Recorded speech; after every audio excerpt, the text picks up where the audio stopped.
right. Hi guys, welcome back to my channel. I'm gonna put that right there. I think my husband coming in the door too. I think I hear him creeping up the steps. Who's that creeping at my window? Oh no, that ain't him.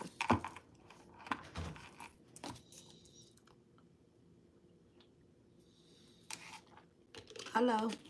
Hello. Hello. Okay. Hello, beautiful. Right back at y'all. Let's get some incense burning. I have a topic. We are going to burn and we are going to burn Sri Sais. Alright, we're gonna burn and we're going to burn Sri Sais. So we're burning Cali's. I'm gonna burn Cali first. Incense. These are the incense that I'm using. I'll get them at the Indian food market, and then this is the Sri Sai ones. It's so crazy because, like in apothecaries that I've been in, like stores that I've been in, one of these, one pack will cost like $4. And when you go to the Indian food store, you can literally buy, let me show y'all.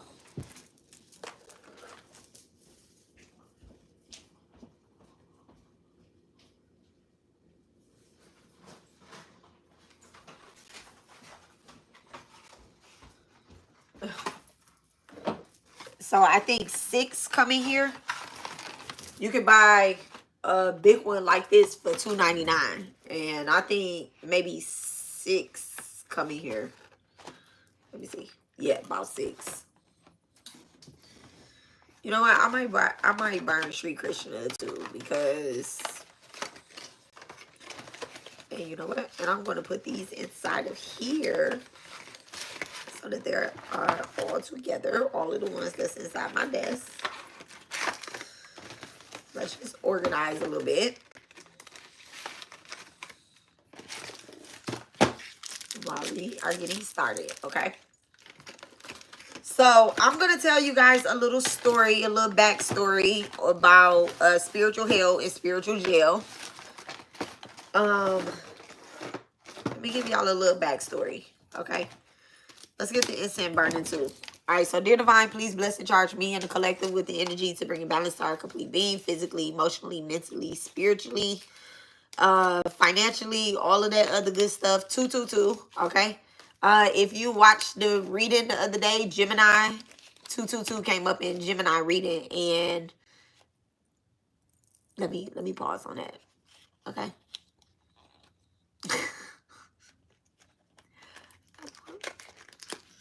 My Mercury placement is Mercury today, okay?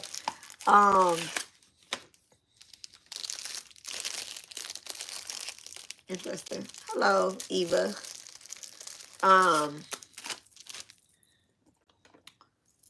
Please bless and charge us with the energy to bring a balance to our complete being, physically, emotionally, mentally, spiritually. Everything that is above is below. Everything that is above is within. And also recognize on the outside, okay? I ask that the Divine Mother gives us grace, gives us energy, clears away any ill intentions sent to harm me, the collective, our loved ones, any projection, any evil eyes sent to manipulate the energy, whether it be mine or the collective. I am taking that energy, alchemizing it, and doing something positive with it, okay? Bitch, you can't have your energy back. I ask that all evil eyes be met with judgment, okay? Right? I ask that all evil eyes be met with judgment as the Divine Mother sees fit, okay? Not me, as the Divine Mother sees fit. So thank you so much, Divine. Thank you, thank you, thank you. Jama Kali, Jama Durga, bow to Sri Sai, may peace. Jama Kali, Jama Durga, bow to Sri Sai, may peace be with all us. Thank you. Okay. So we're gonna start off with the incense, and then we are going to do the Krishna, and then we do Sri Sai. Okay, those are the incense that we're gonna burn. Let's see if we even get through all of that. Okay. Yo, people are angry. Amazing Grace, thank you so much for being here too. My neighbor's car alarm is going off. Okay, so that is just like confirmation off the gate that this message is very important.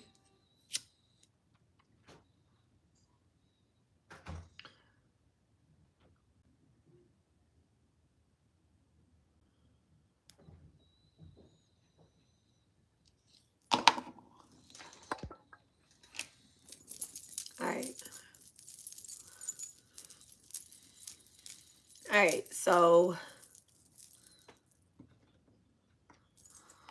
that is Palo Santos. Okay, the thing is, like with sage,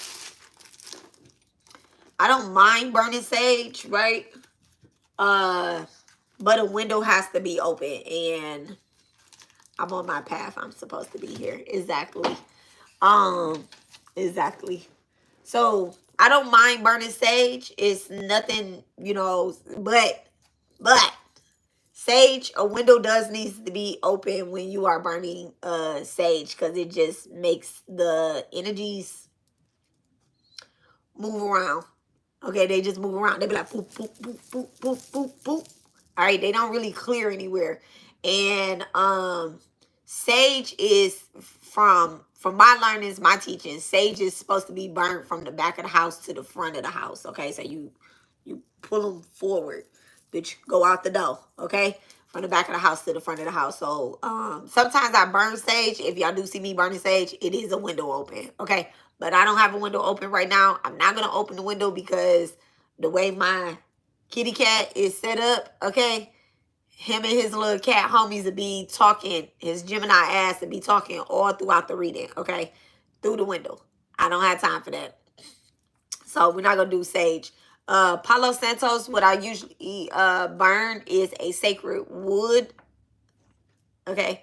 It's a sacred wood that takes time to be cut down, okay? They pray over it. They make offerings. At least where I buy it from, they pray over it, they make offerings, and then they she said that the cat, yes, he a Gemini, okay, and Mercury is Mercury right now. So yeah, so Palo Santos, if you don't have any, like, go ahead and get y'all some, okay? It's really good for the collective, and it's really good to like put a godly energy in the air, okay? A godly energy in the air. It not only does it cleanses, it replenishes, okay? So Palo Santos is actually a really good herb too. I mean, not herb. Well, you know, they do have like little chips where you can smudge it into like a cauldron or whatnot. They have it like that, but I don't ever burn it like that. I just burn it like this. Sometimes I throw it on top of some camphor on my altars, but not it's just sitting here anyway. Get y'all some Palo Santos, okay? Get Palo Santos for your collective. All right, so I want to tell y'all about spiritual jail and spiritual hell, right? So maybe this was what year did COVID hit? It's my iPad dead. Look, it's my iPad dead. I see my son on it. Oh, it's 312.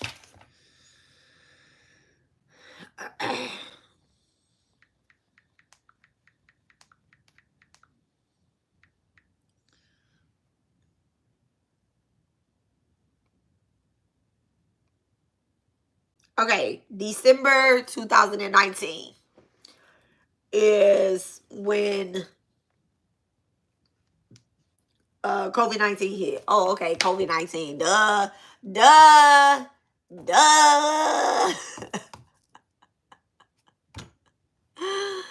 Oh, so, all right. I'm so silly. I am so silly. Um, Clear. All right. So in 2020, right? In 2020, because it was warm here, so maybe it was like March, April 2020, right? I had a client, right? 19 of bats, right? I had a client, and this client he was a male. Let me first start off saying that it was a male client, right? And he had reached out to me, and he's like, okay, first he wasn't my client at first, right? He wasn't my she's on my soup bats. They been eating the bats. So he wasn't my client at first, right? And he was just someone that would call for advice, but not like book me or anything like that, right? And so I'm going to call him Frank. That's actually his nickname that I gave him. It has nothing to do with his name. I'm gonna call him Frank, right? So Frank reached out to me, and you know, we would just have before that when we met, actually we met on the strength of, I used to resell shoes, right?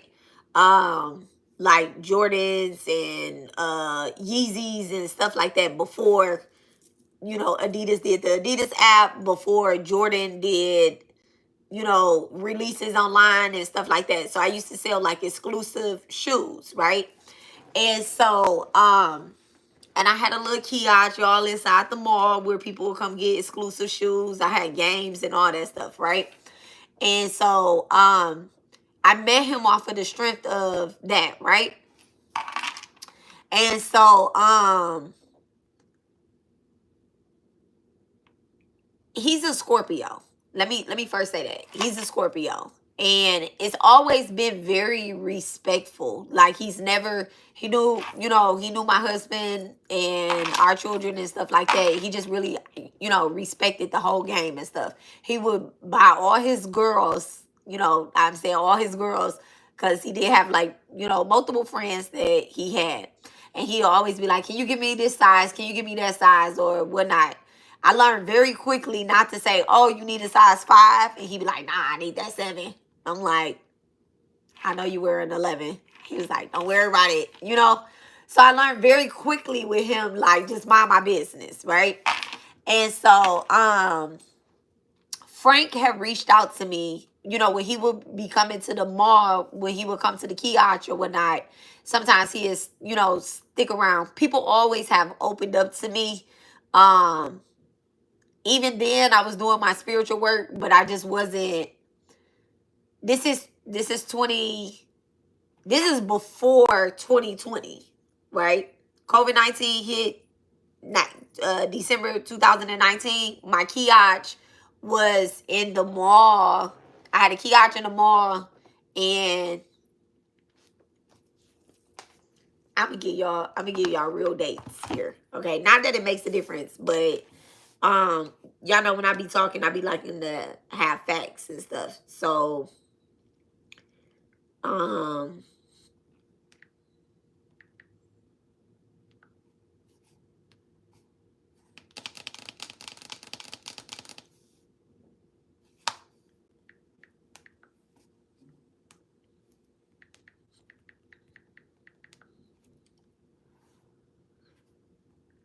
let me just see 2017. Let me look at some pictures there. 2018? Nah, 2016.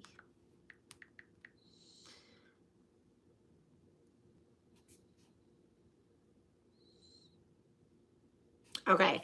So 2016, 2017, I had this Kiach, right? All right. That's enough on there. Okay. That's enough. So, it's enough with the comments. All right. Slow down. Kimosabi. All right. Slow down. So, actually, let me do something. All right.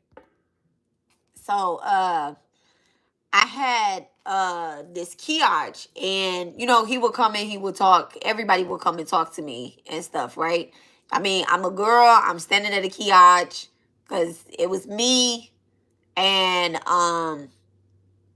shit. I work my own shit. Okay, I work my own shit. The kids come, the hubby come, but I work my own shit. Okay. I was doing this before I met my husband. This is how I met my husband. Actually, reselling him a pair of shoes as well too, right? And so, actually, Gamma 11s. Let me see what year Gamma 11s came out.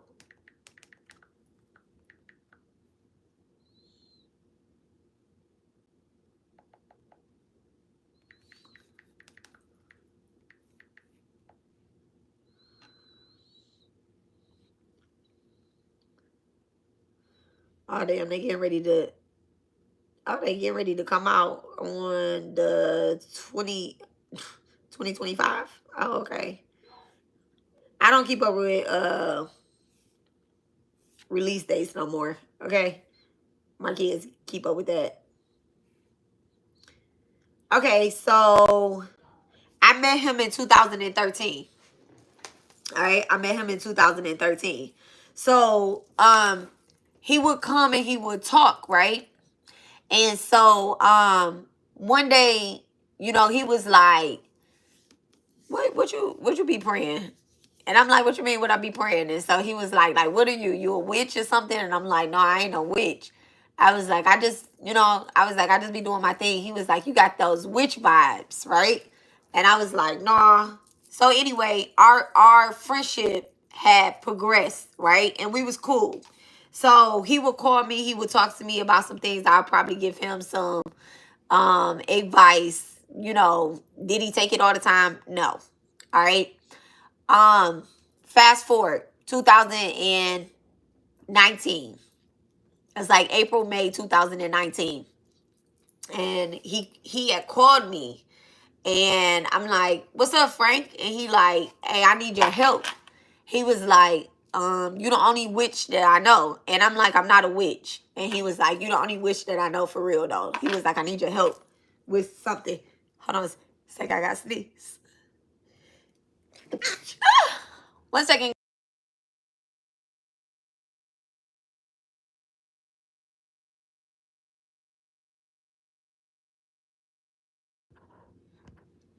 All right. So, God bless me. Thank you. So, he was like, you the only like witch that I know or whatnot. And so I was like, I'm not a witch. He was like, but I need your help with something. And I was like, what is it? He was like, can you come over? Now, no, no. All right.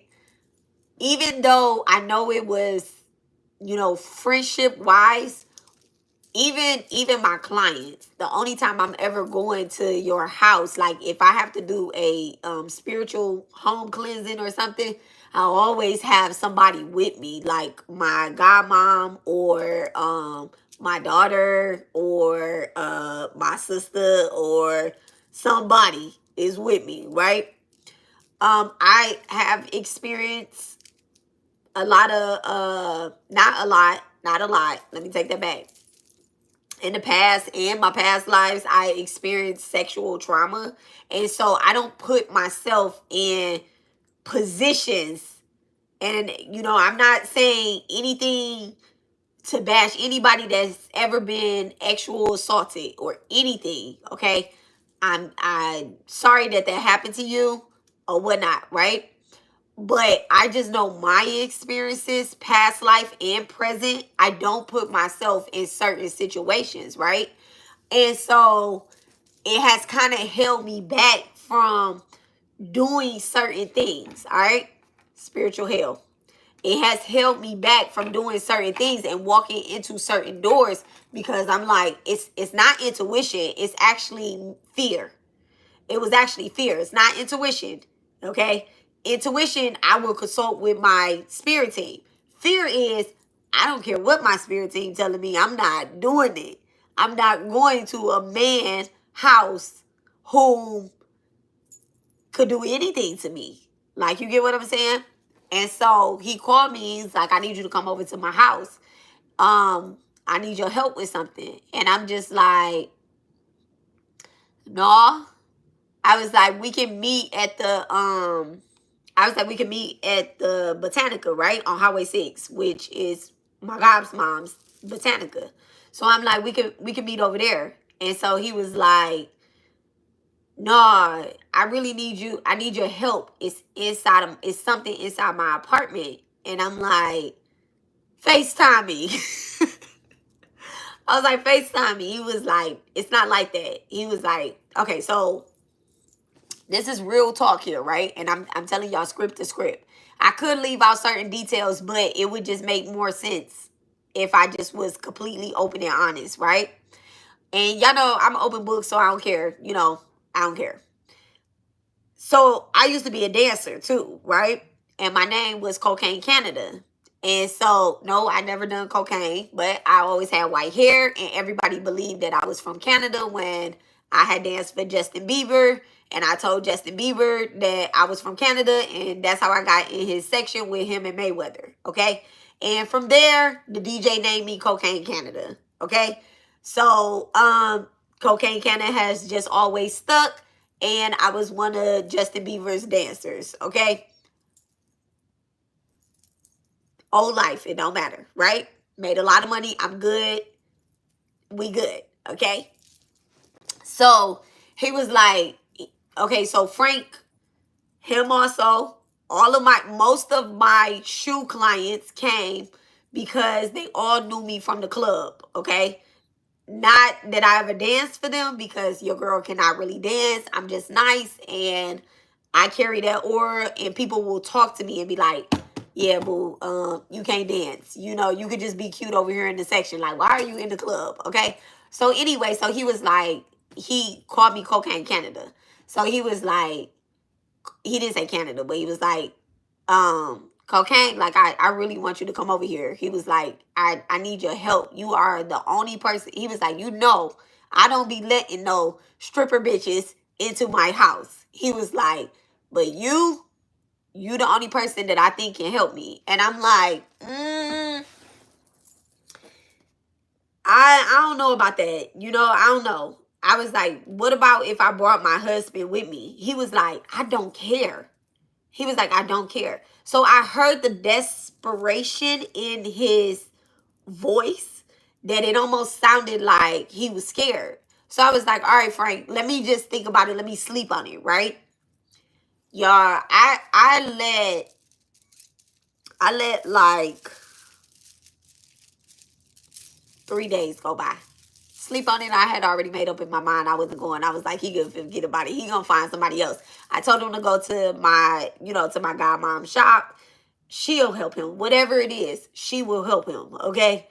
So, and what I do is what she has told me that I do. Okay. You clearing energies out. That's what I'm doing. Okay. This is, you can find somebody else to do it. I'm pointing you in the direction of the person, right? And Frank ain't no poor person, okay? He's not no poor person. So I'm like, he got the money to pay what she charging. Why you need me to come and do it? So 3 days have went past, right? On the third day, I had a dream about Archangel Michael, right? I had a dream about Archangel Michael. And it was not Archangel Michael though, right? It wasn't Archangel Michael in the sense of how he was showing up. It was in a boy, right? I got chills. Thank you so much, Divine.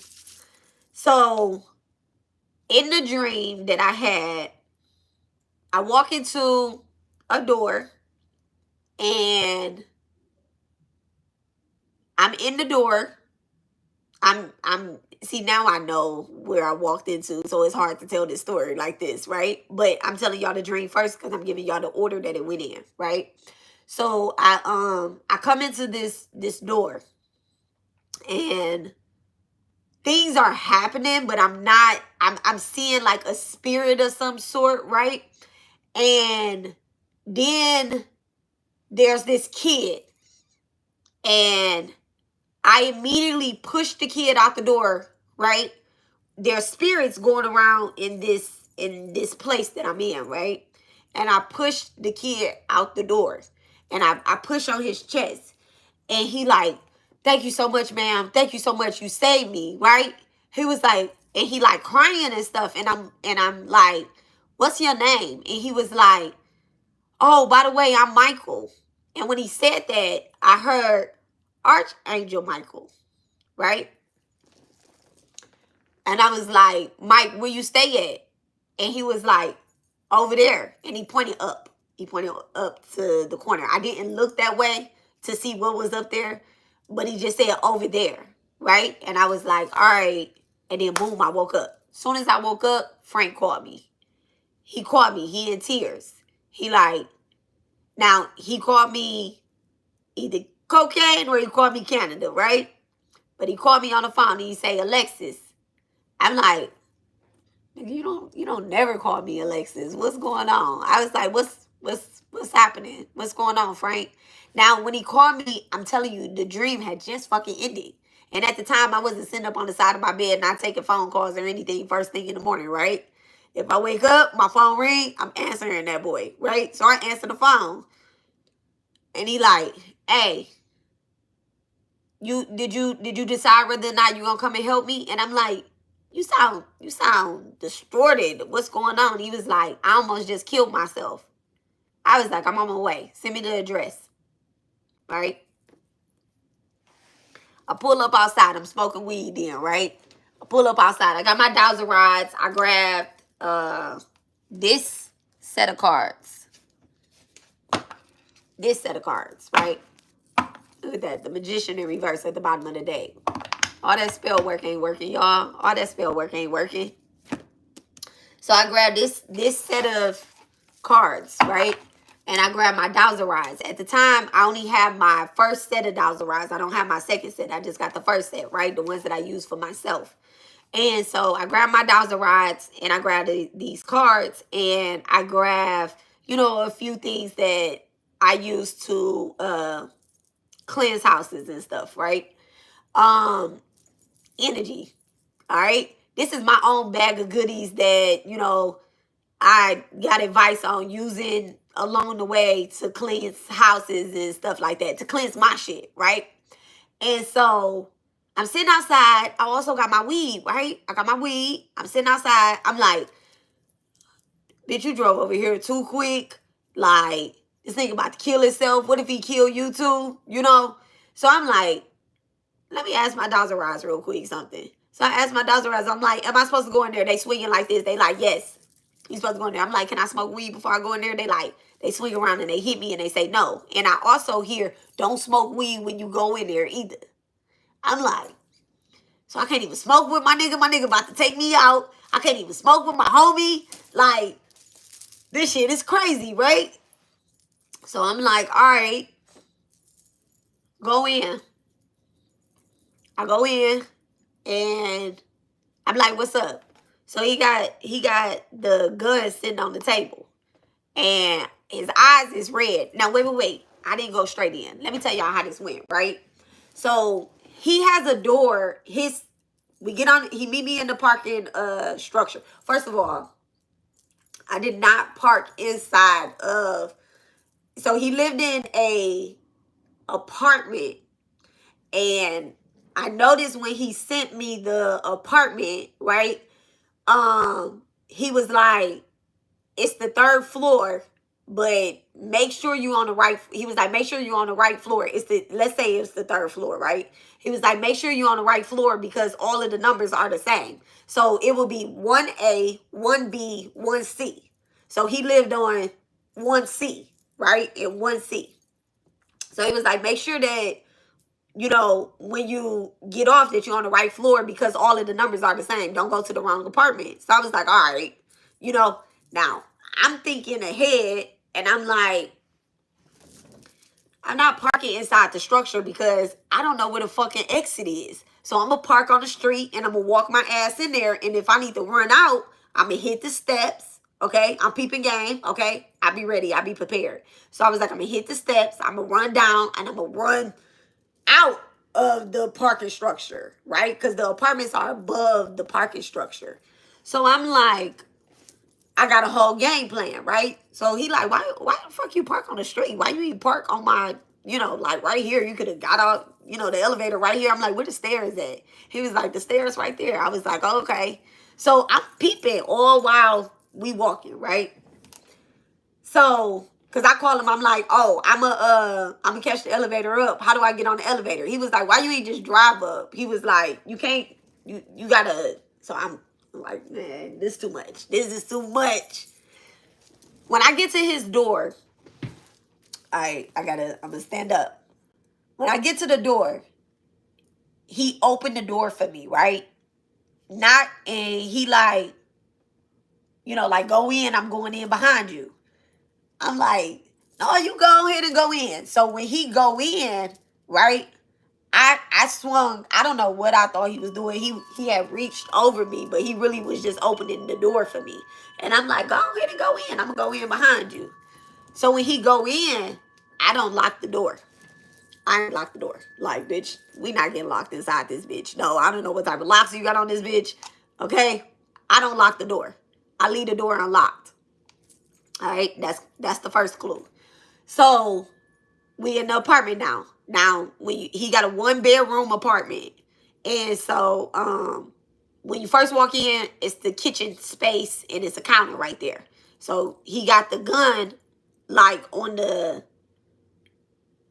living room table. He don't have a dining room. He didn't have a dining room. He had like a kitchen counter where he had some bar stools set up, right? And then he got couch, TV, and he got a table. So he got a gun that's on the table. I also paid attention, he had a gun up under the couch, right? And then when you walk in, it's the kitchen counter, but he got the stove and the refrigerator also against the wall. And there's a counter right there too. So he have 2 snake heads. And he got a gun on the side of there, right? I'm peeping all guns, okay? I'm peeping all guns. So I'm like, all right. So I was like, what's going on? And so he was like, I woke up. He was like, I've been having these nightmares. And I've been waking up with my guns in my head. It don't have a safety. The type of gun it is, it don't have a safety. He was like, and I'm scared that I'm going to kill myself. He was like, I've been having these dreams.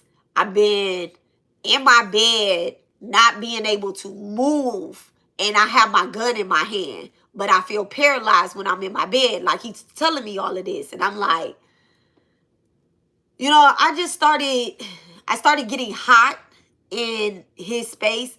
And I was like, first, let's pray. He like, can I smoke weed? I'm like, nah, let's not smoke weed. You know, let's save that for afterwards, right? And so he was like, all right. I was like, let's pray. So we pray. And while we was praying, it's like, oh my goodness, this is so crazy. I don't know if like the water was already on and it just like started leaking louder, but the water started leaking extremely loud that it was almost distracted from when we was praying. And whatever prayer that I was praying, I don't know. You know, I don't know. It just was coming over me and I was just saying things. And the more that I spoke up, I literally have chills right now. The more that I spoke up and spoke God's name into this apartment, I think the more angrier the spirits got in there, right? So I was like, come on, let's go. Like, let's get to work. All right. You know, because I'm hype at this moment. I got God on my side now. I've been had God on my side, but I got God on my side now for real, right? So I'm hyped up. I'm like, yeah, let's get this motherfucking entity out. I pull out my Dowser rods, right? And I start scanning the room and stuff.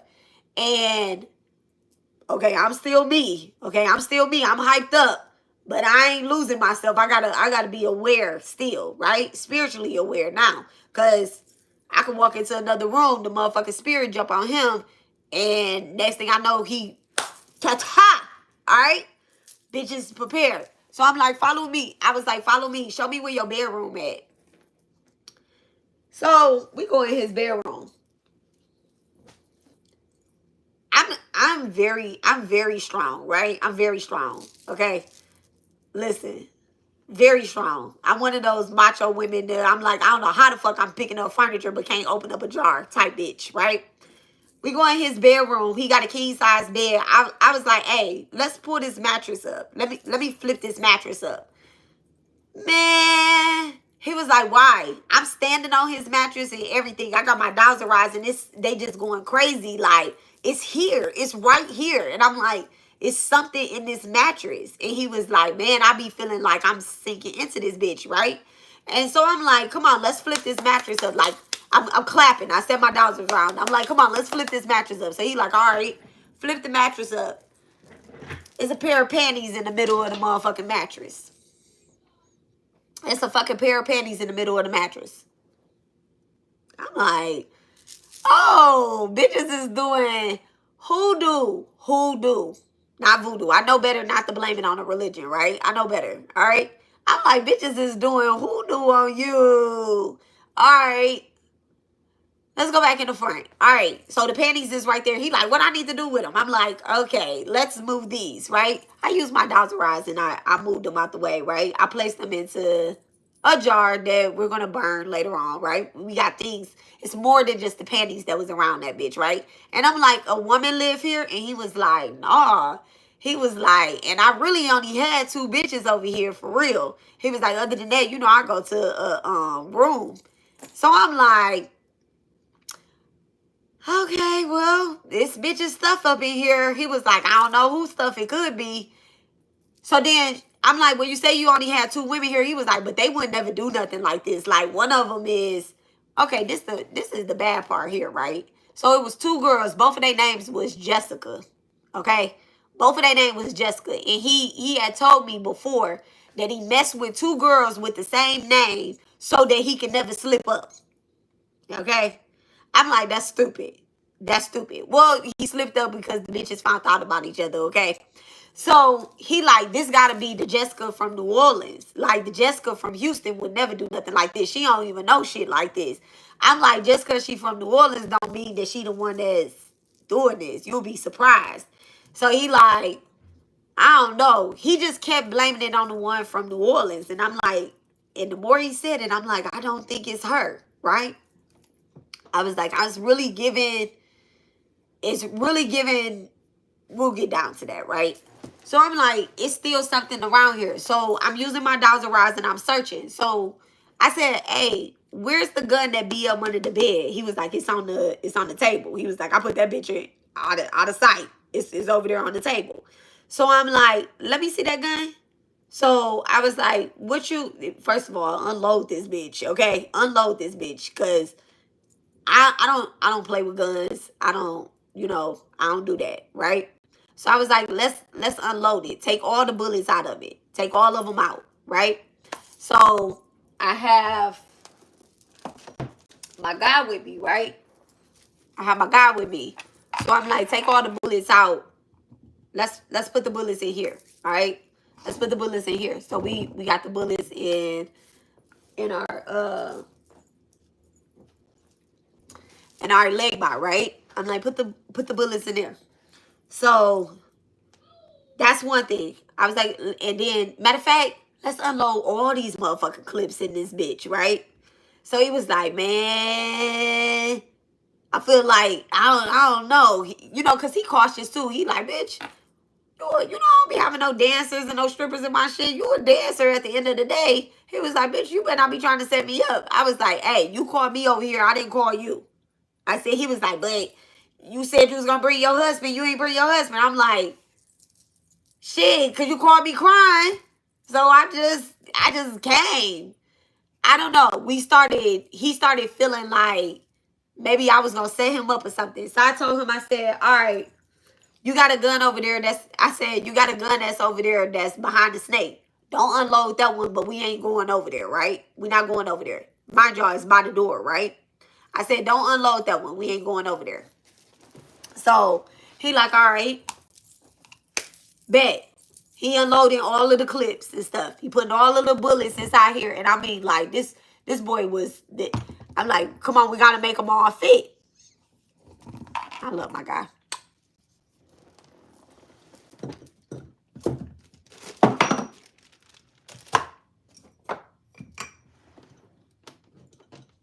So I'm like, we got to make it all fit, right? So I'm like, it's something else. Where the laundry room at? He was like, the laundry? I'm like, you got a washer and dryer here. He was like, yeah. Ain't no clothes in there.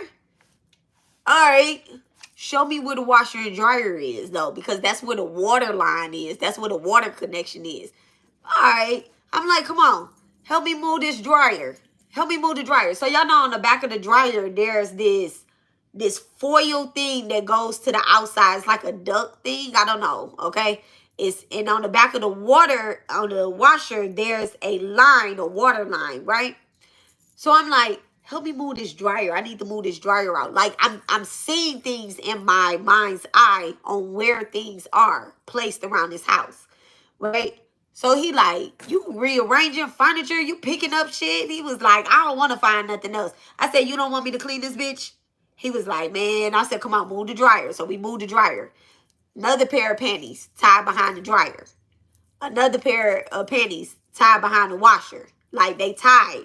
Okay? So that means somebody intentionally put them bitches there. Of course, I already knew the way how big his bed was. Somebody intentionally put their panties in the middle of the bed. Right? So I'm like, what the fuck? This shit I haven't, experienced before, because I ain't even know. Now I heard of the thing of putting your panties in the middle of somebody's bed to, try to control them and manipulate it. It's a come to me spell, right? And so I heard of that before.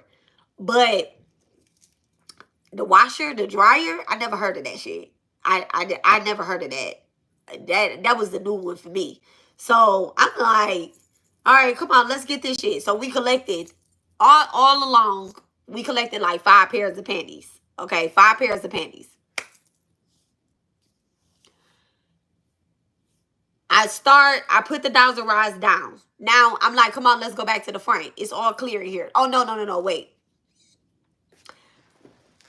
Yeah. Is that the setup? That's the setup. I was like, it's all clear in here. Let's go back to the front. So Ellegba is in the front, right? And he's on the table of the living room, right? So I sit down at the table and I'm pulling cards. So Frank asked me, he like, can I smoke yet? And I was like, no, we still got something to do, right? I was like, we still got something to do. So he was like, well, I'm just about to roll up. He go by the kitchen counter, right?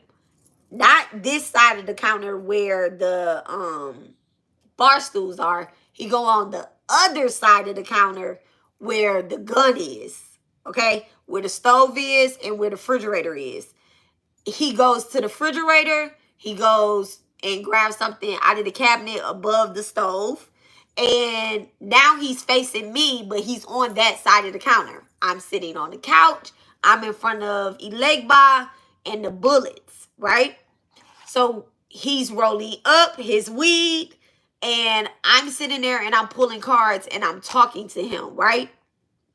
And so as we are talking, I asked him, I said, hey, the justice card come out, right? The justice card come out. And so I was like, I know I told y'all the name of the girl already that did it, but at this point, I didn't know the name of the girl. So now we're pulling cards and we're kind of having a conversation, and the justice card come out. And when justice came out, Jessica popped in my head. So I said, Oh, I said the Justice card is here, and he said, Jessica? Jessica ain't do this. He like, which Jessica? And that's when we started having the conversation of, okay, her name is, their names are Jessica. He like, but it can't be Jessica from Houston. I'm like, why the fuck are you talking to two bitches named Jessica? And so he was like, it's got to be Jessica from New Orleans. At that time, right? This is where the thing comes in. So I told him, at that time, I say, let me see why she did this, right? Let me see why she did that. Intuitively, all of it comes out. I'm looking at the table. I'm pulling cards in front of Ellegba, right? In front of my Ellegba. And so I'm pulling cards, and I hear spiritual hell or jail.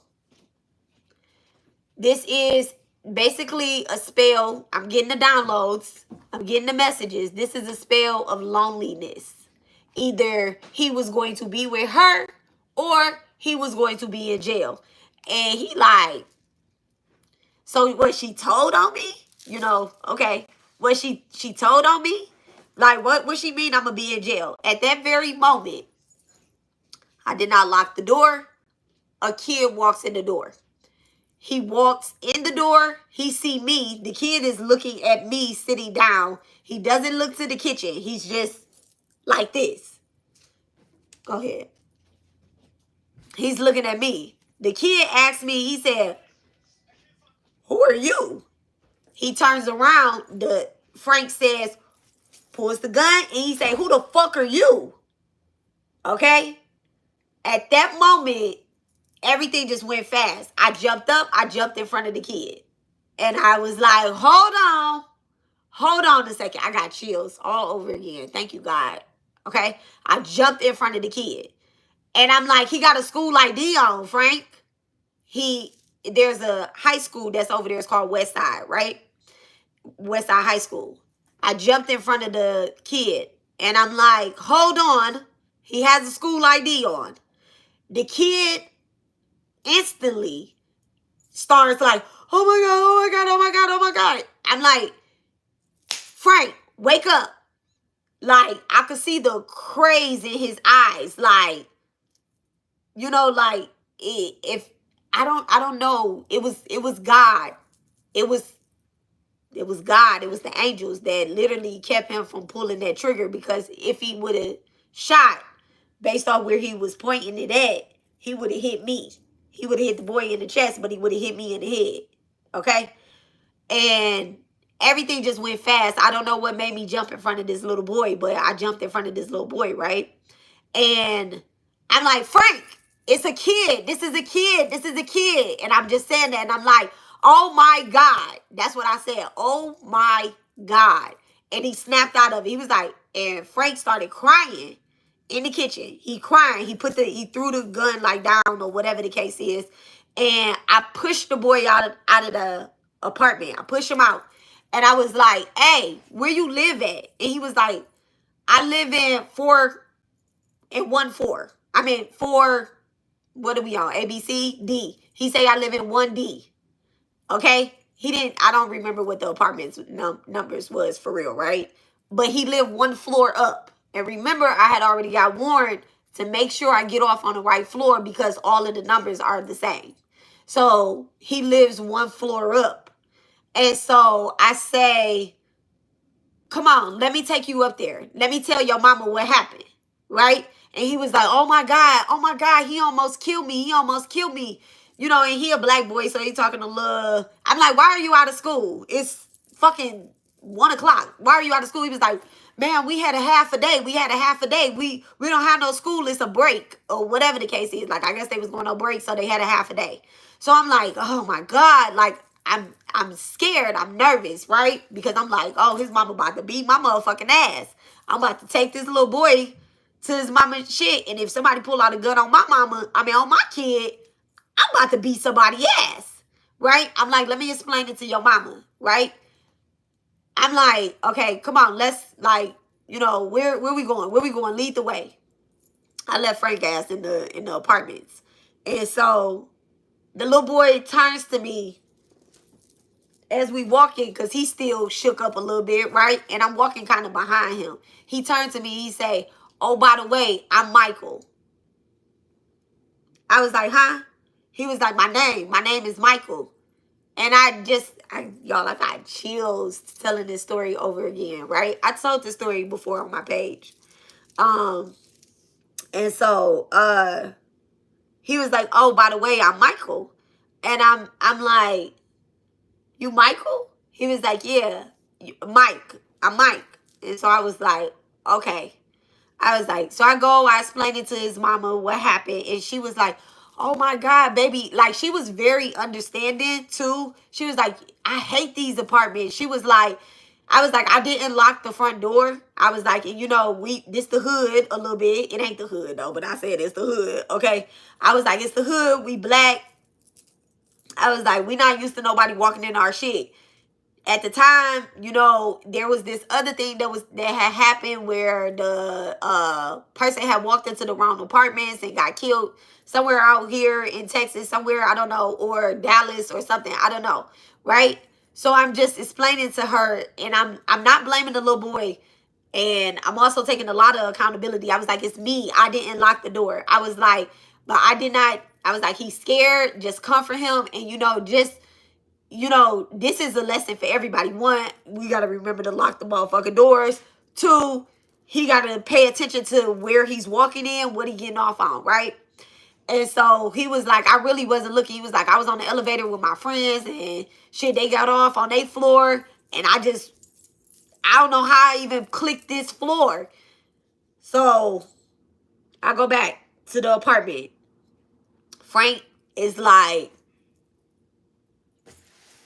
balled up like a baby. He like, "Oh my God, I almost killed that little boy. Like, what if I would have killed him or whatnot?" He was like, I was like, "That's the spell of loneliness. You would have went to jail. That's what the fuck would have happened. You would have went to jail. You got all of these motherfucking guns up in here. We got all of the fucking bullets on the table. You would have went to jail. That's how that would have been. And where you was, he walked past you. You get what I'm saying? So you had a moment to think about it. You had more than a moment to think about it. Obviously, because I jumped in front of his ass. I was like, you would have went to jail. And if I would have been goner, you would have definitely went to jail. Or you would have went to hell. Okay? So anyway, I'm like, it's fine. Like, I'm good, you good. And he just kept apologizing and feeling very remorseful. I said, let's clean this up. Let's clean this up. He was like, "Can I smoke weed now?" I'm like, "No, we not smoking weed. We can't be under... We got to be able to hear and see." Now I know. So I'm like, "Oh, okay. This bitch almost, this motherfucking spell almost hit the wrong motherfucking one." I was almost affected in that as well, too. You get what I'm saying? Not only me, Mike, and Frank would have had something here. Okay? Imagine a woman, you don't know, you walk into the wrong apartment, and she jump up, and you're a kid, and somebody kills her in the place where she belongs. You get what I'm saying? And then Frank could have had a reaction, be like, "Well, you know what? I got to run away from all this. So now everybody got to die in this bitch." Who knows? Right? So I'm like, let's clean this up. I get to cleaning his shit, all of that. I just was like, this is the spell of loneliness. So he was like, I used my Dowser rods. I asked Spirit, "Where do you want me to place these guns?" I told him, I said, "You're safe here. Where you are, nobody knows that you're here. Like, nobody is going to... Don't have these women in your life anymore. Don't have these women in your apartment anymore. Either one of their asses, right?" So I'm like, "You're good. You're safe here."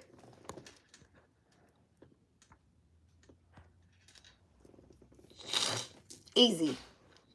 There you go. Easy. So I'm like, "You good." I started, giving him a spiritual cleansing in his place. We did a burn ritual, all of that, all in one thing. I was tired. I took the spirit out of his apartment, but I could not banish it there, right? I couldn't banish it there. This is how I got a spirit in my car, okay? I was in the Volvo, y'all. This is how I got a spirit attached to my car. So I took the spirit out of his apartment and I put her into the into what I put her in, right?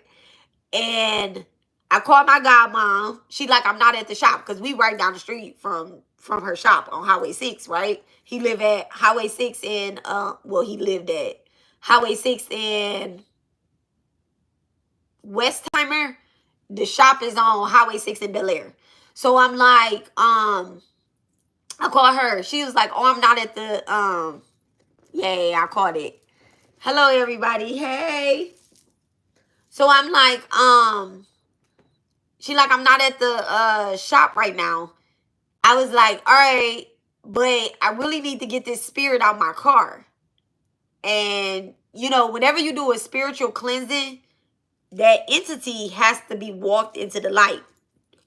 Now, this entity did not want to go to the light. She did not want to go into the light, but I didn't want to leave her there because he would sleepwalk. And so we did put the guns into a safe space where if he had to go get the guns, he would make a lot of noise and hopefully it would wake him up. I had him put them in shoe boxes, behind shoe boxes. So you really got to knock down some shoe boxes out. And he was like, what if I said, you're safe. You're safe. You know, God said you safe here. The angel said you safe here. From the beginning, in my dream, you were safe. That's why I came over here. And I needed to remind you that you were safe. So, anywho. I'm like, I called my godmom. I'm like, I need to get the spirit up out of my, I need to get this jar, this bottle. It's a bottle. I need to get this bottle up out of my car, right?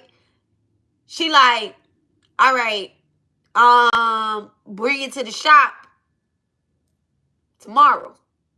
I'm like, all right. Well, tomorrow my son had a football game, okay? So I didn't bring it to the shop that day, okay? I fucked up there. I did. I spiritually fucked up there. So I had, I didn't bring it to the shop. What I did was I put it in the trunk.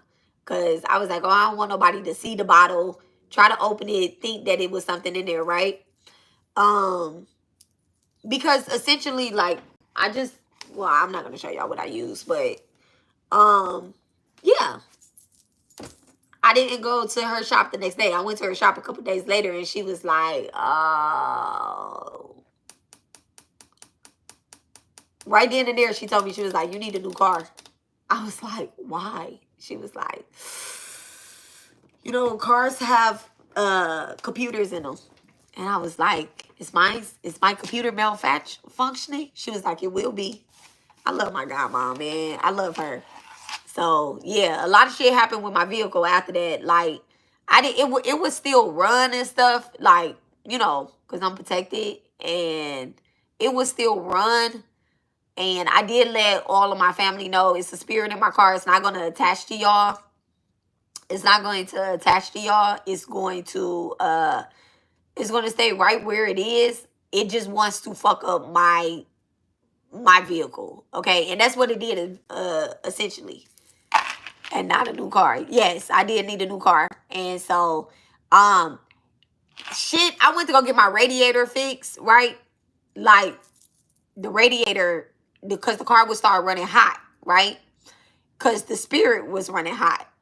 And remember I told y'all when I walked into his apartment, I started getting hot and all of that, right? And she put her panties on a dryer. And that fan is a hot fan. The bed, it gets hot, okay? The shit that we wash, the water that runs to wash your clothes is essentially warm and hot. I don't know anybody. Well, I guess you wash shit in cold water too. I don't know. I don't. Okay, I'm a hot girl over here. So anyway, my car started running hot. And so I went to go get the radiator fixed. When the guy closed the radiator, he hit a wire.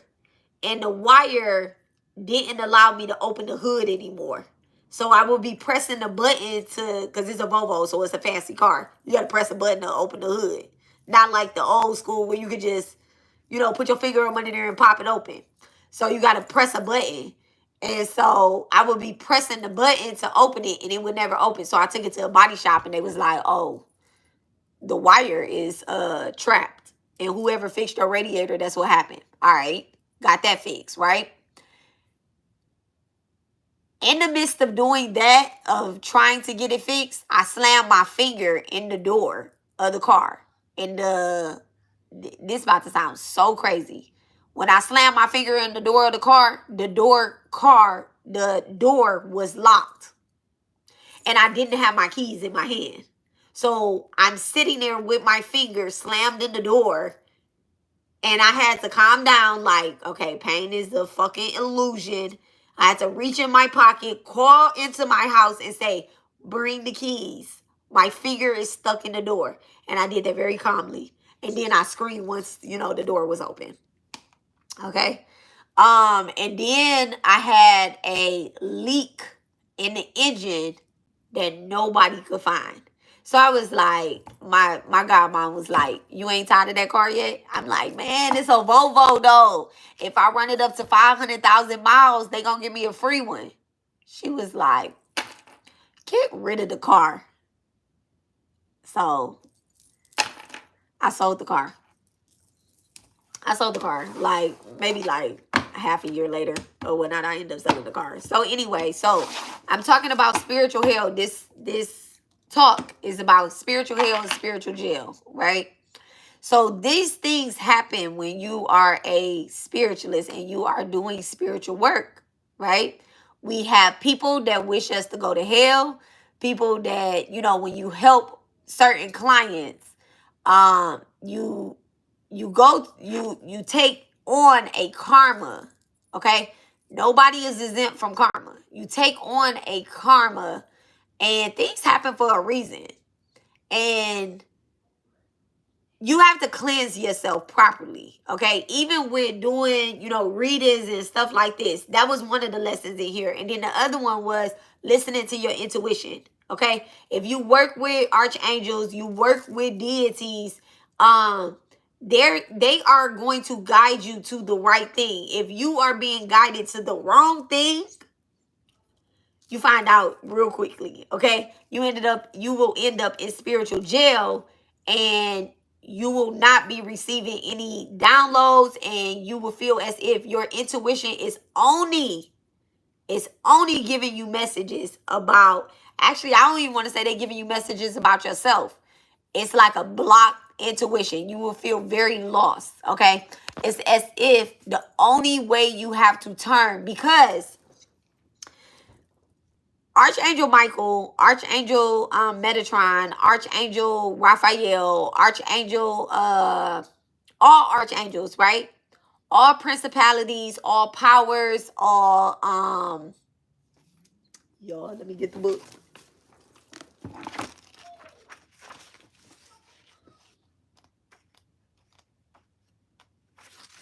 So Gabriel, Uriel, Metatron, Michael, these are the celestial top 10. Marian, Melchizedek, Ariel, Israfel, Raziel, Raphael. These are the top 10 celestial angels, right?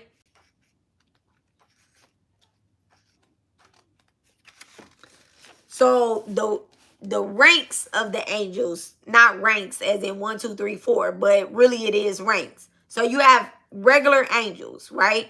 Regular smuggler angels. These are the ones that people be saying like, my angels are with me, or like, when certain family members pass away and you say they're an angel or something in that order, right? Or they'll say my guardian angel. I know you guys have heard me talk about my recorder angel, right? There's an angel that is guarding your Akashic records, okay?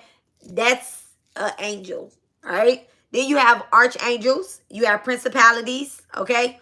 I've been seeing the word principalities and floating around. People are using it in a dark light. Y'all better be careful about using the word principalities, okay? You better say principalities of darkness, okay? You better say that whole part. Principalities of darkness. Principalities do not play with people. Okay?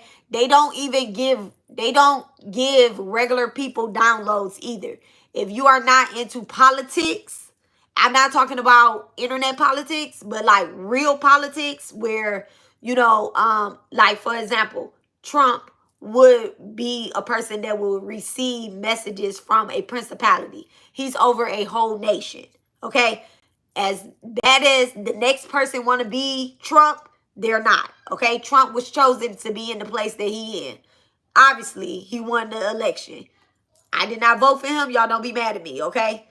That's just me. But he won the election. That's his place. Mind y'all motherfucking business, okay? Some people don't even need to be in that whole government opinionated type of shit. I know I'm one. That ain't got nothing to do with me. Okay? Then you have powers, okay? Virtues, dominions, okay? And these are how they are. Now, last summer, I did a reading. And in that reading, it came from a download. I was told that there are 4 archmen down on the ground. There are 4 archangels, archmen, but there are 4 down on the ground right now that are actively jumping and assisting. I'm saying jumping because that's the easiest English word that I could use in here. But they are assisting. Okay? And those 4 archangels, we've heard them a lot. Okay? I know y'all heard of Archangel Michael. Okay? A lot of sicknesses happen over the years. So of course Archangel Raphael is here as well too, right? I'm not going to give too many details on the 4 archmen or anything like that. It's a reading. It's on my page somewhere or whatnot. It's on here somewhere. And I actually think it's either under Capricorn or a Libra reading. I don't know. But I did it last summer. And it's been just confirmation after confirmation that the archangels are literally trying to work with people that are supposed to work with archangels. So, anywho, back to what I was saying, right? When you are in spiritual hell, it's because they have given you, you don't get to choose. Oh, it's free will, but I got you. It's free will. But you don't get to choose when you're going to be of the light and when you're going to be of the darkness, okay? The gods and the angels and your spirit team and your deities and your ancestors are always watching you, okay? Your ancestors are always praying that you make the right choice. Your guides, well, not guides, but your guides, gods, and your deities, they are always trying to guide you and direct you, and they give you free will, but they also give you the they give you a teaching, like a spiritual teaching. Like if you're supposed to be doing something, essentially the gods and the deities, they want us to reincarnate with no karma. Okay, they want us to be free from any attachments, so that way when we go between that small space, okay, which is a big ass space, but it's small for the spiritual worlds, that's an S at the end of that. There's a small space in between Earth, and I really be calling this the Milky Way galaxy. I don't know why, but okay. There's this small space between Earth life and the other worlds, right? And when we go in between that space, when we transition out of this body, they don't want us to be attached here still. They know that, if you've been a good person, you will be granted another human birth, right? If you've been a decent person, right? You'll be granted another human birth. Some of us have fucked up and we done things or whatever the case is, right? Like attack other gods that are here on earth, or other people, or just being off of your fucking spiritual path. All right, being in hell on earth, they will literally send you to a purgatory or whatnot, so that you can, you know, do whatever it is that you need to do, so that you can be reborn again. Now you can fuck up so bad, and you can go against God in general, right? And you can talk down on spirituality. This is why it's important that we don't talk down on other people's spirituality and what they chose to practice. That's them. That's their life. That's it, right? Whenever y'all hear me talking and I'm saying something, I'm not ever judging. I know that growth can be scary, but I am brave. Oh, that's what it says. I know that growth can be scary, but I am brave, right?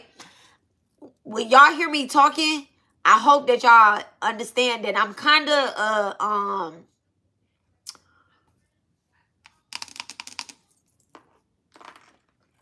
let's go ahead and burn the Sri Sai incense. I'm kind of a person that my words can be a little strong, okay? This is a Sagittarius Mercury over here, right? My words can be a Sagittarius Scorpio Mercury over here. So my words can be very strong and just kind of like cutthroat. But I'm not ever judging anybody by their practice. But if I see something different in you and that you can be doing different, or if you're over here on my channel and I'm in your energy and you're bothered by something that I'm saying, then that just means that God is using me as a vessel to tell you that you could be doing something different, bitch. Okay? So, do something different. All right? If not, the main thing differently you can do is you can get off my motherfucking channel. Okay? And that's just as clear as day. It's clear as day. And I you know what? I'm not gonna apologize for using profanity. Okay? I'm telling y'all, in one of my past lives, I was a sailor. Okay, me and Matt Agwe go back like this. That's my dog. That's my dog. All right. So anywho, let's bring a little bit more Palo Santos. Okay. So yeah, so spiritual hell, right? That's a word that I want to use, but I don't use it. And so I won't use it today. I'll allow somebody else to use that. I'm saying allow. I'm not allowing anybody else to use it. But there is a word that I want to use that spiritual hell is like. Now, after I had cleansed that house, that apartment and stuff, right? Things started happening. But I had to really, you know, and my godmom had kind of prepared me for it too. Because in the midst of that, I was also getting I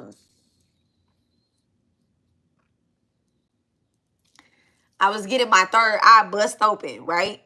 By you know, by my spirit team. I was getting my third eye bust open. And they was like, good job. I got paid a lot to do that. I didn't take any money from him. I had told him, I was like, no, you good. I was like, you ain't even got to pay me. That was an experience. I was like, you don't got to pay me. You good.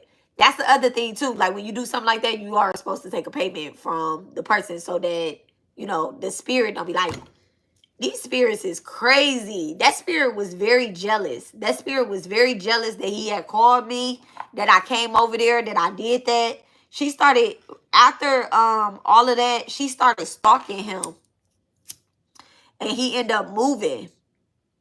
He ended up moving. And he was like, I don't even understand. But it's like she instantly knew that we had cleansed this apartment. She knew right away. Like the next day, she was like, what you doing? And he was like, shit. I told him playing cool. I was like, playing cool. Because he had hit me up. He was like, hey, Jessica had hit me up. He was like, and the crazy thing is, she had broke up with him. She broke up with him when she found out about the other girl. So he was like, she had She hit me up. He was like, what I need to do? Amazing Grace said the backfire. Exactly. That's exactly what it be. So, he was like, what I need to do? I was like, play it cool. You don't know nothing about spiritual work for real. Don't just be like, no, you good. Like, y'all broke up, months ago. It had been months. I guess I was supposed to show up when I was supposed to show up because he was opening up more. And when I look back on it, like, he really was telling me things that was going on. But I was just like, without saying the girls' names and without, it's almost as if he didn't know how to speak up. And then I imagine that he probably was a little bit embarrassed that, he was being spiritually attacked like that. I was late. So did she give him the bottle? You talking about the bottle that I put the spirit in? No, that's my own bottle. She had put panties, used panties at that. They was not clean panties. They was not clean panties. They was not clean panties. They was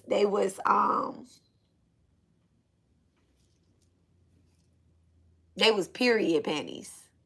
They was period panties. She was very knowledgeable in what she was doing.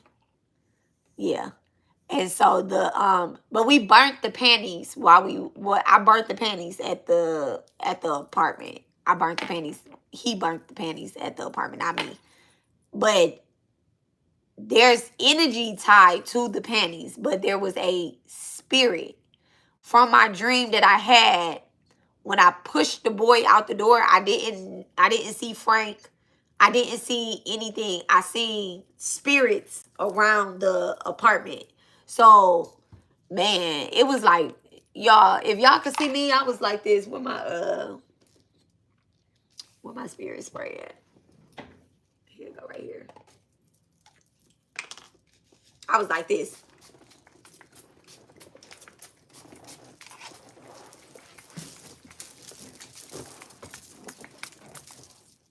Okay? I was like that all around it. On the walls, all that. Like, let me get some.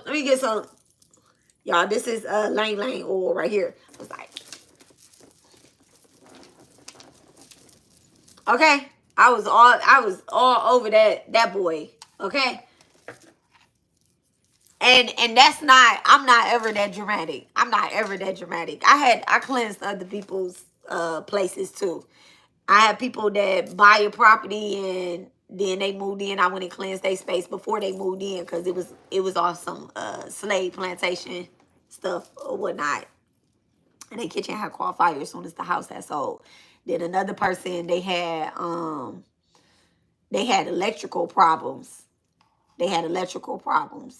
And the family that lived there before, they ended up getting a divorce. So I've cleansed other houses and I'm never that dramatic.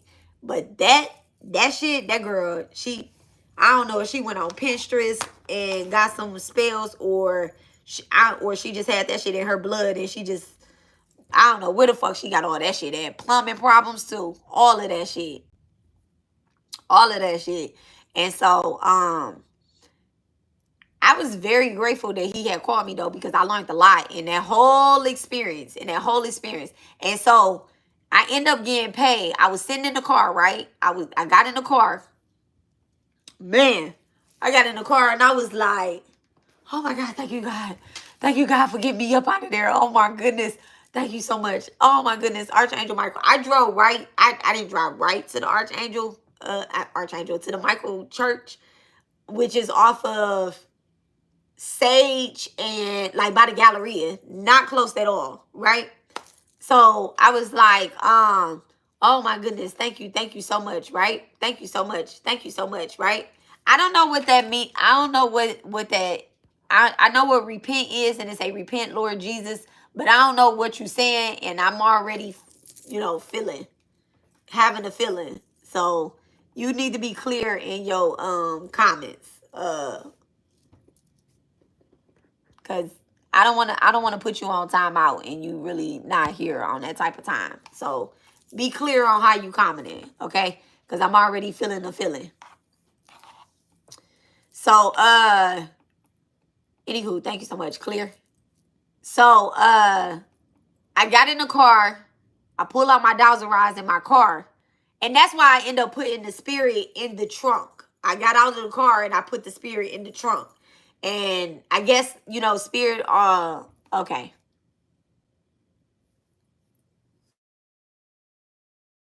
That might be your only savior. But you got it. You know, that might be your deities. Lord Jesus is certain people deities. This is one of my mama deities. Right. So, yeah.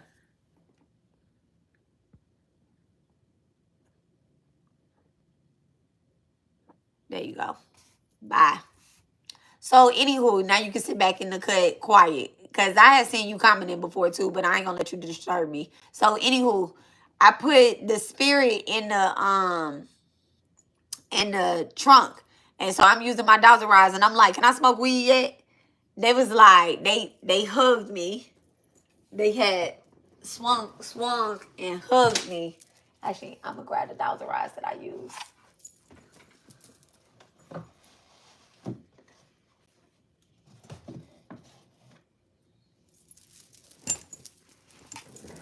These are not a set that y'all be seeing so often because they're actually broken. They're not broken, they're perfect. Okay, but they still swing. They just have a very strong energy on them when they swing. But these are actually like broken because they're not supposed. It's not supposed to come apart. Okay, thank you so much, Divine. Thank you, thank you, thank you, thank you, thank you.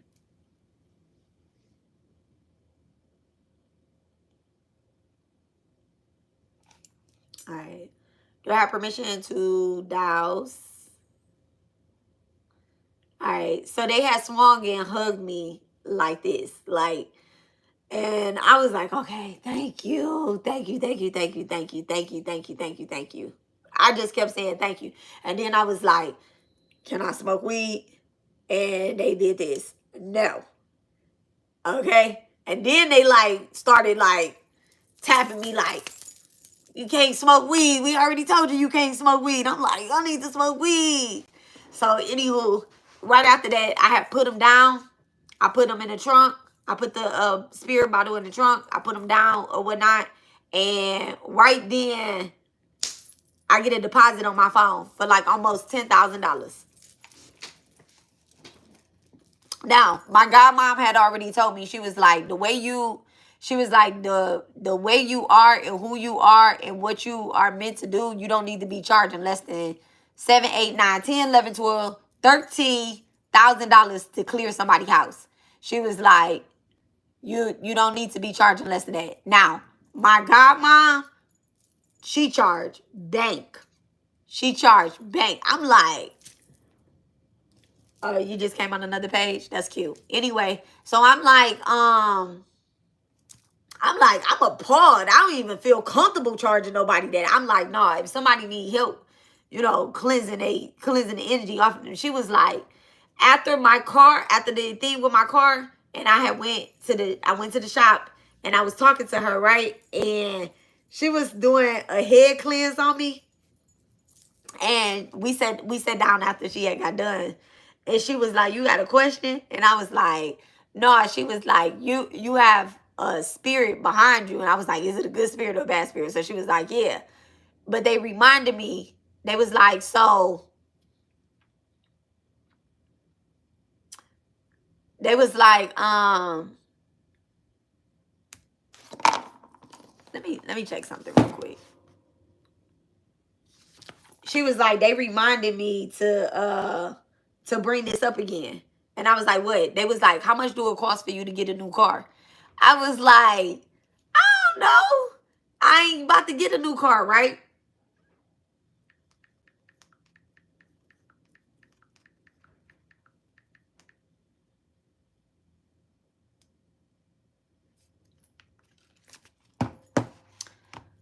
You said you from Denmark?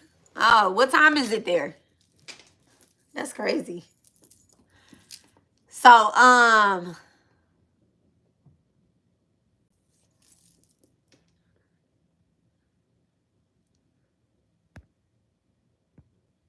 You went to go check what time it is or something?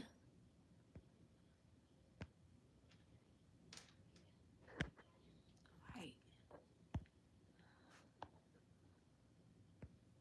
Hold on a second.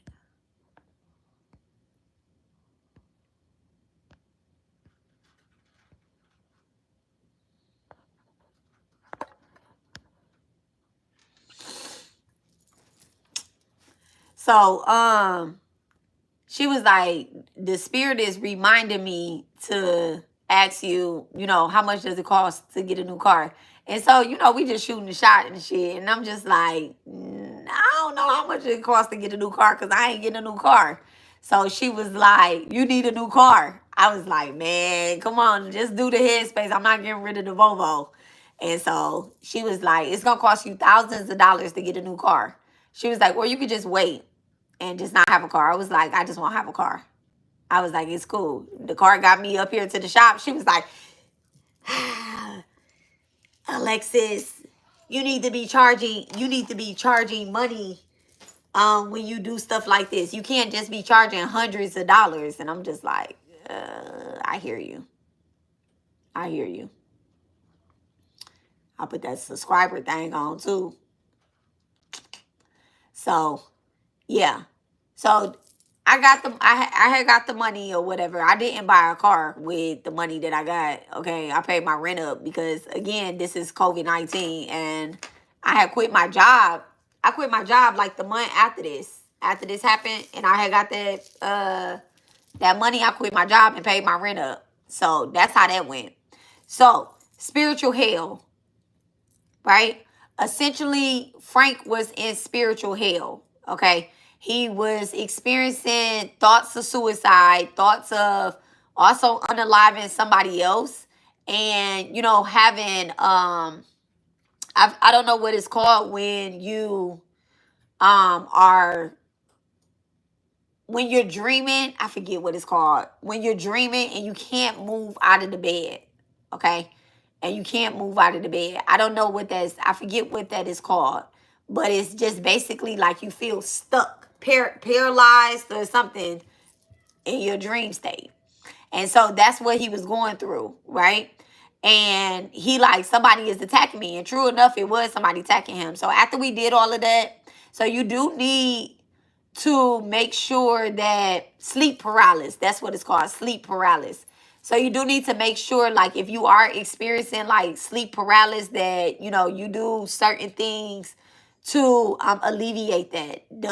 The easiest thing to do for yourself is, one, say your prayers before you go to bed. Say your prayers like your Our Fathers, which are in heaven, thou be our name, our kingdom come, thy will be done on earth as it is in heaven. That's a spell in itself, okay? I love that. They just gonna go ham. I appreciate all of that. That's helping the algorithm on my channel. Just the FYI. Y'all not bothering me. It's definitely helping the algorithm. Okay?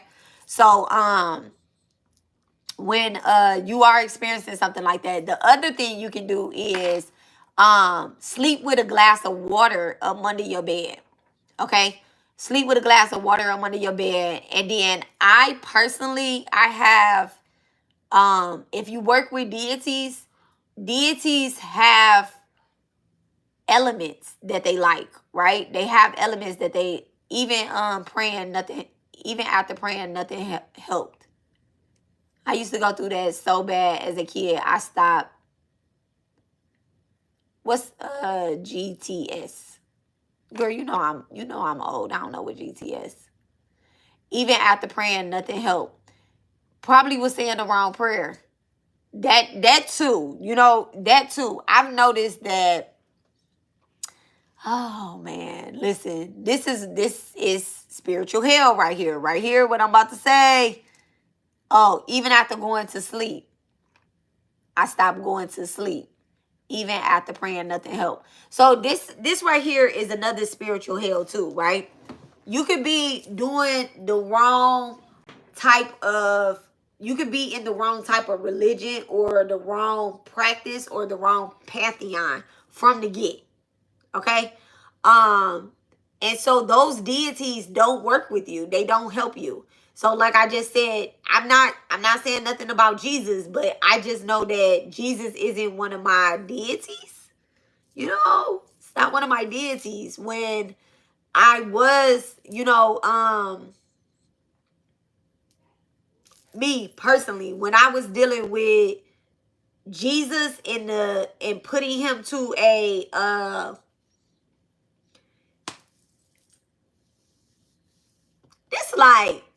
this is like,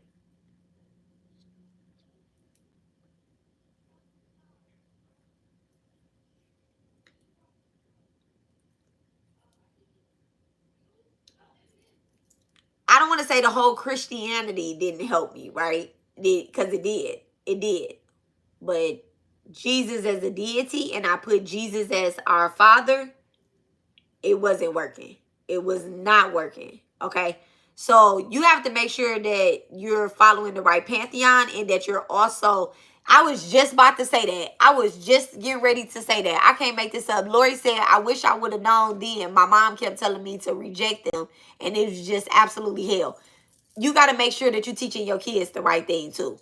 Okay? Because our kids be going through hell as well. So the things that we learn spiritually, our friends, our family, and all of that, it's important that we teach them as well too. This is why we all come in contact with each other.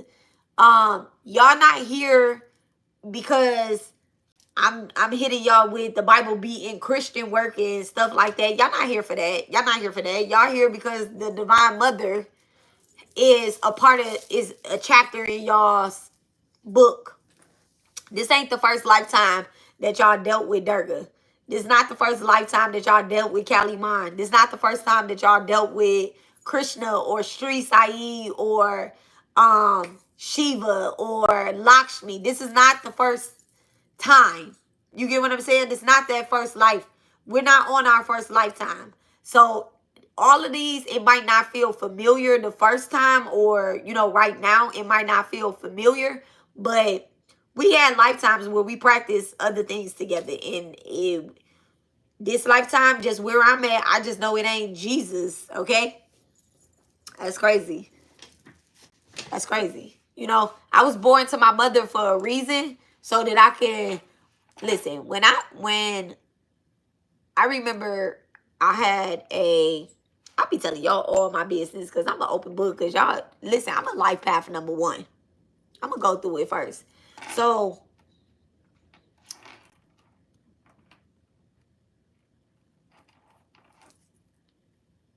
do I want to say this? I guess I got the Dowers rise down for a reason. Thank you so much, Divine.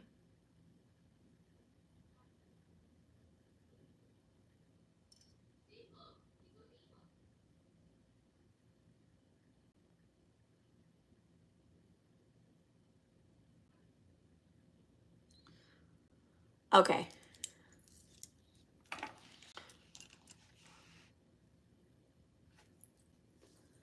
So when I was younger, right? I mean young. I told y'all I have sexual trauma, right? That I've worked through and I've cleared. Okay, I worked through it, and everybody that's ever done anything to me has been punished, right? And you know, Naziah Harris story really triggered me, right? It really triggered me because of the things that she had experienced.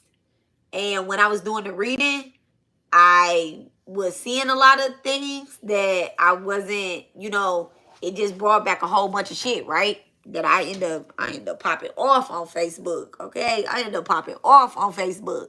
And right after that, the people that had did things to me, they went to jail because they were still doing it to they had did it to another young child. So right after I did the reading, I was like, help me clear this. And so my deity stepped in and was like, we got it. You know, you shine the light on it. Everybody that's involved, they go into jail. Real physical jail, right? So when I was younger, I had I had, this is so crazy. I mean, it's crazy, but it's real life. I had got pregnant. And when I had got pregnant, I told my mom, I was like, I want an abortion. Don't want no baby. Not at this age. Like, and not the way it's happening, right? I want an abortion. And she was like, I'm gonna take you to church.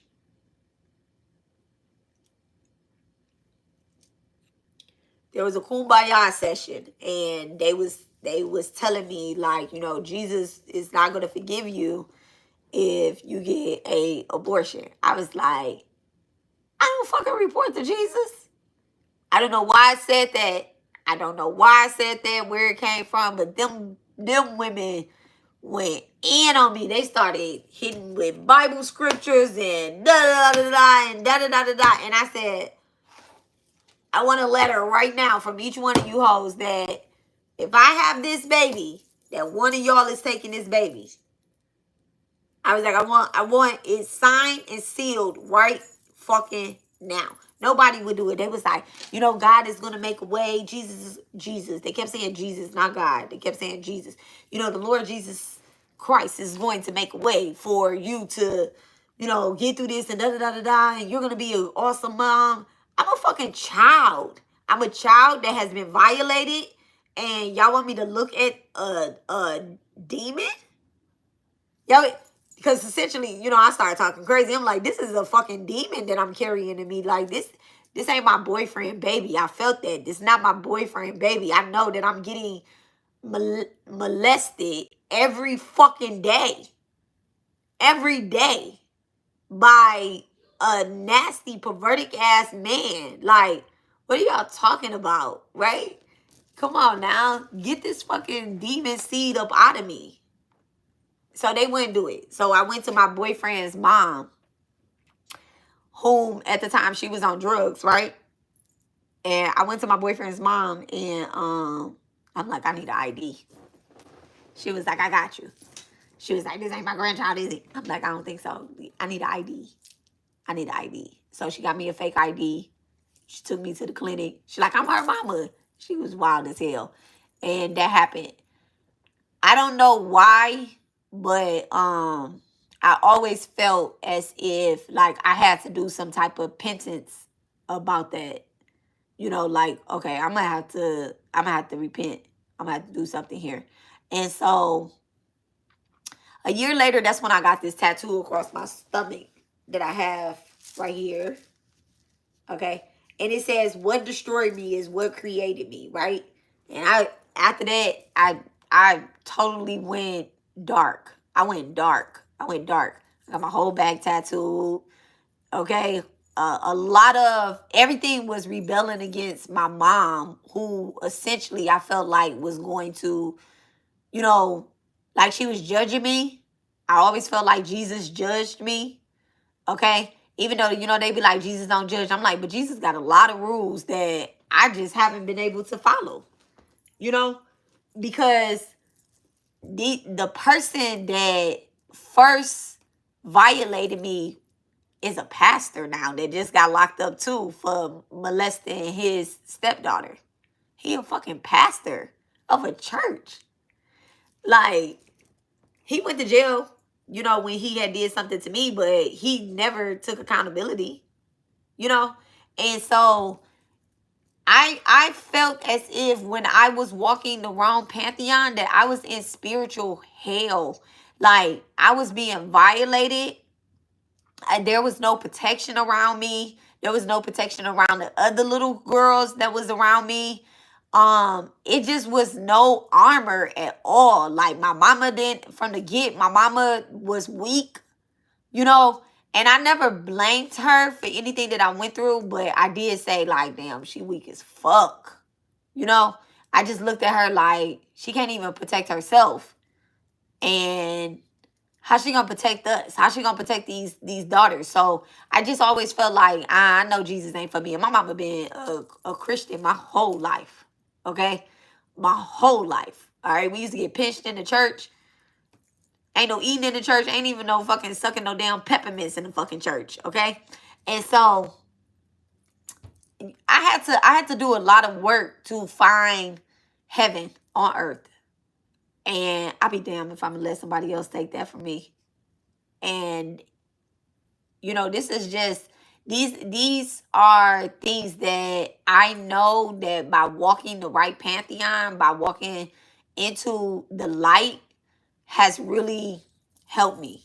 It has really, really helped me and healed me. Okay. There's angels inside of this book, this holy book, but it's also angels and deities and principalities and powers inside of other holy books as well too. Okay.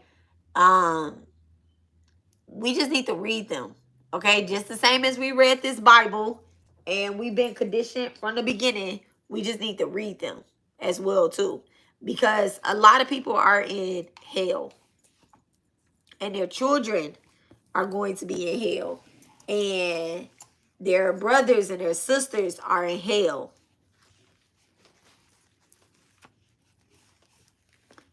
And y'all can't see it and y'all can't feel it right now.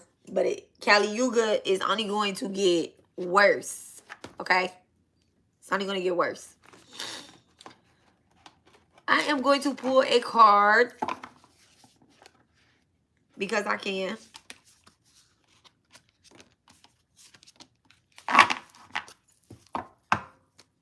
Let me check something real quick. Oh, it's 444, y'all. Let me check something. Okay.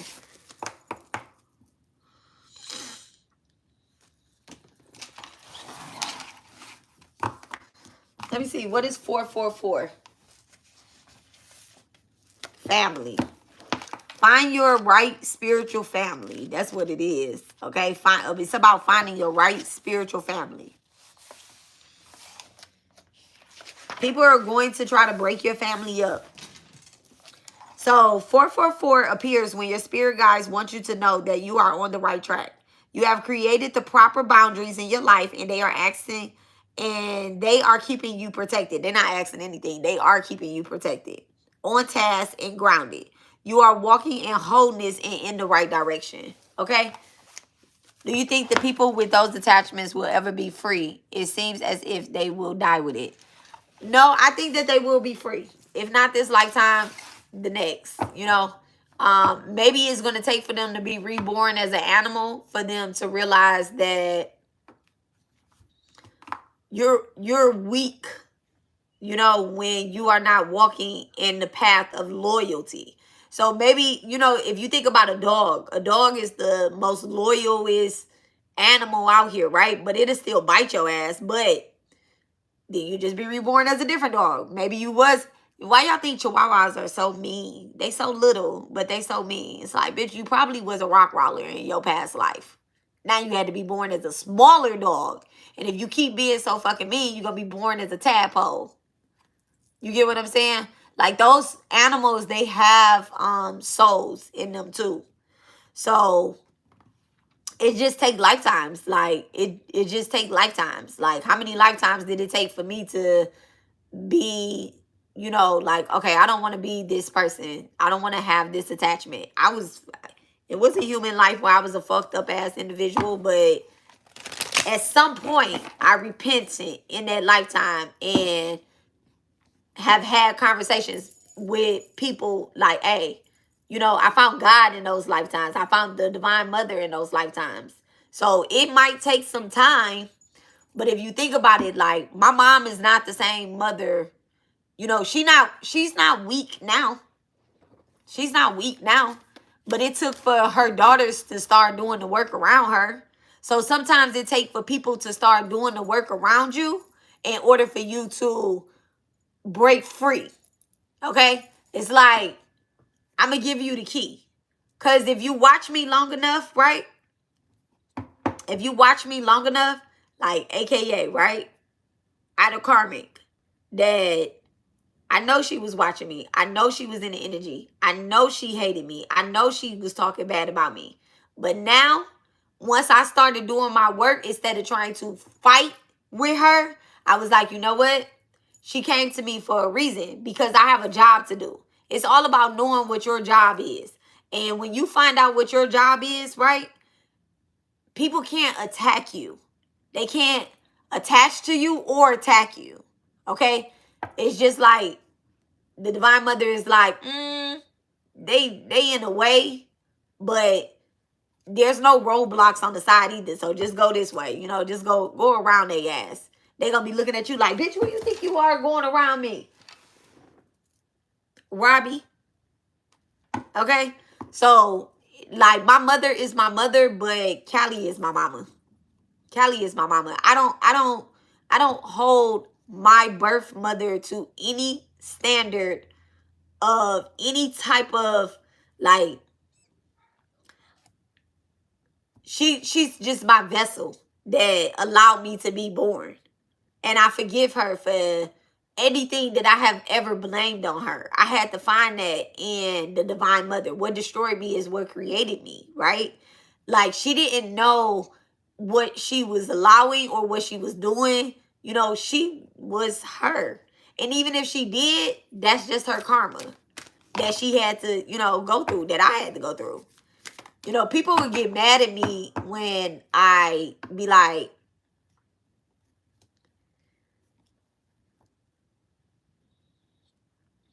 I was a victim. I was a victim. But I refuse to stay a victim in any fucking situation. I refuse. I'm also not going to be the villain either. I'm not going to, because I know being a villain brings, it just flipped the roles. Then now you're the victim. You get what I'm saying? And now I got to pay the karmic debt. I'd just rather be a part of the story that, you know, you like, my karmic don't hate me. She don't hate me. She look up to me. Okay? I don't hate her either. Ego out the door. I don't hate her either, but she don't hate me either. You get what I'm saying? She has found something to learn over here. I know she has. I know she has, because I'm doing my job. My job ain't never been to attack anybody that's karmic, to expose anybody that's karmic. That's never been my job. My job is to expose bullshit within yourself. So that's why the truth spell always truthin'.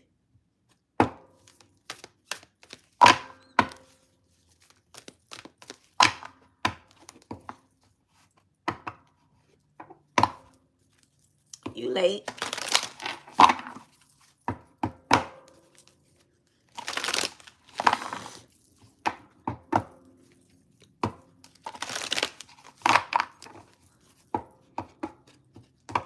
So it's important that we just do our job. We just do our job. It's nobody's job to look Balamuki and being shut the hell up. Kundalini Shakti. Okay, let that energy rise. Shut the hell up and let that energy rise. Okay? It's never anybody's job to expose another human being. Yes, I said that. Yes, I did it. Yes, I did it. Am I contradicting something that I said in the past? Be mad at me. I don't give a fuck. It's never nobody's job. My baby's birthday is up on the timer, okay? It's never anybody's job to be exposing anybody else for some weird ass shit that they doing. Teach them something. Teach them. Teach them. Be an example. Be an example. Especially if you say you're a teacher.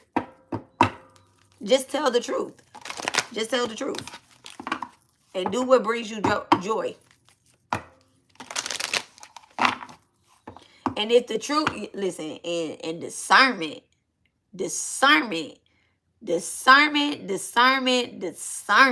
spiritual discernment is a fucking must when you are a spirit guide, when you are a human spirit guide, when you are a crazy. Oh, I guess he said take a pause. Oh, Balamuki again. Okay. My girl Balamuki, you got something to say. When you are a let me not say when you are a, when you realize that you're not just your ancestors, that you are a reincarnated God and goddess and a deity, right? Your spiritual standard has to be held up here, where you can't just be a karmic reader, a karmic healer, a karmic person. Okay? You have to detach from them type of things. I live by this every day. Every day. I be wanting to say shit. I be wanting to say shit. And I be like, you know what? Nah. Nah. I be wanting to do things. I be wanting to call shit out, and spirit just was like, you don't need your foot on people's necks like that. What you need is, you need to put them onto some motherfucking books, bitch. We put all these damn books in your life for a reason. All right, thank you so much, Divine. She like, be quiet. All right, thank you so much. What is the message about spiritual hell and spiritual jail from the Divine Mother? What is the message about spiritual hell and spiritual jail? And breaking free, being free. What is the message? Thank you so much, Divine.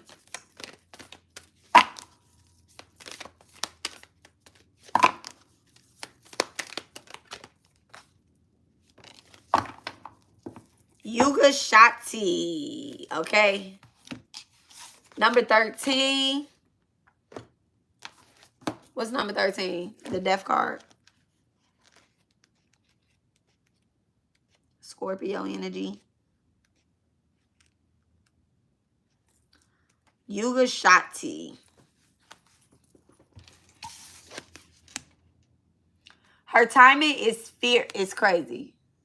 That tongue is crazy. It's Callie.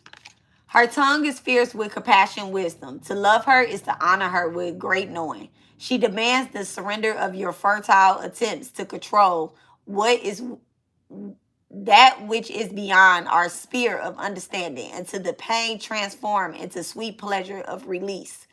Even the right thing cannot attain fruition at the wrong time. Trust her and be shown again and again that her divinity orchestrated workings of time serves you faithfully with love and grace. Callie's outstretched tongue, open mouth, signifies her fierce form as devouring divine warrior goddess. The time emerges from Callie and ends with her. To birth the new, she devours the old. Persistence from clinging to what has been. The attachments to our past, pain, fear of the unknown future are no match for her genius and unwavering way. Will clear it. Her unwavering will clear its way to provide the best condition for the next chapter to unfold. These cosmic cycles within, which are personal cycles in our lives, must align. There are karmic time frames. There are karmic time frames that govern our soul contract and relationships. The timing of life, circumstances, and changes of fortune, and the opening of new pathways. Using our free will, we can enhance the flow of healing and do all we can to ready ourselves to step forward at the appropriate moment. Yet, it is the Divine Mother in the infinite wisdom and the regenerative power that knows and enacts the perfect transition at this time. The Death card. She orchestrates the shift of individuals and collective cycles to be the harmony with each other. So every beings gains spiritual. Let me start that sentence over, okay? She orchestrates the shifting of individuals and collective cycles to be in harmony with each other. So every being gains spiritual benefit through what unfolds. The Oracle of Yoga Shakti confirms that we are going to experience considerable changes. The time of this unfoldment is significant. There are many factors at play. You will sense when the correct moment is upon you. So everybody is not on the same time to make a change. And so Lori just asked the question. She said, do you think that those attachments will ever be free? It seems as if they die with them. So, like, if some people would ever be, do you think that people with those attachments will ever be free, is what Lori asked. And Callie is saying that everybody is going to experience some type of shift. It's just that it's unfolding at different times. We're all are not on the same timeline. Some people are, you know, going first. Some people are going second, third. Some people playing catch up way down the street, okay? Some of them ain't even on the same block as you, all right? So timelines are working out the way timelines are working out, all right? Everybody can't fit through the door at the same time. Even those with awareness to have positive intentions can become confused and place profit above integrity. Oh, okay.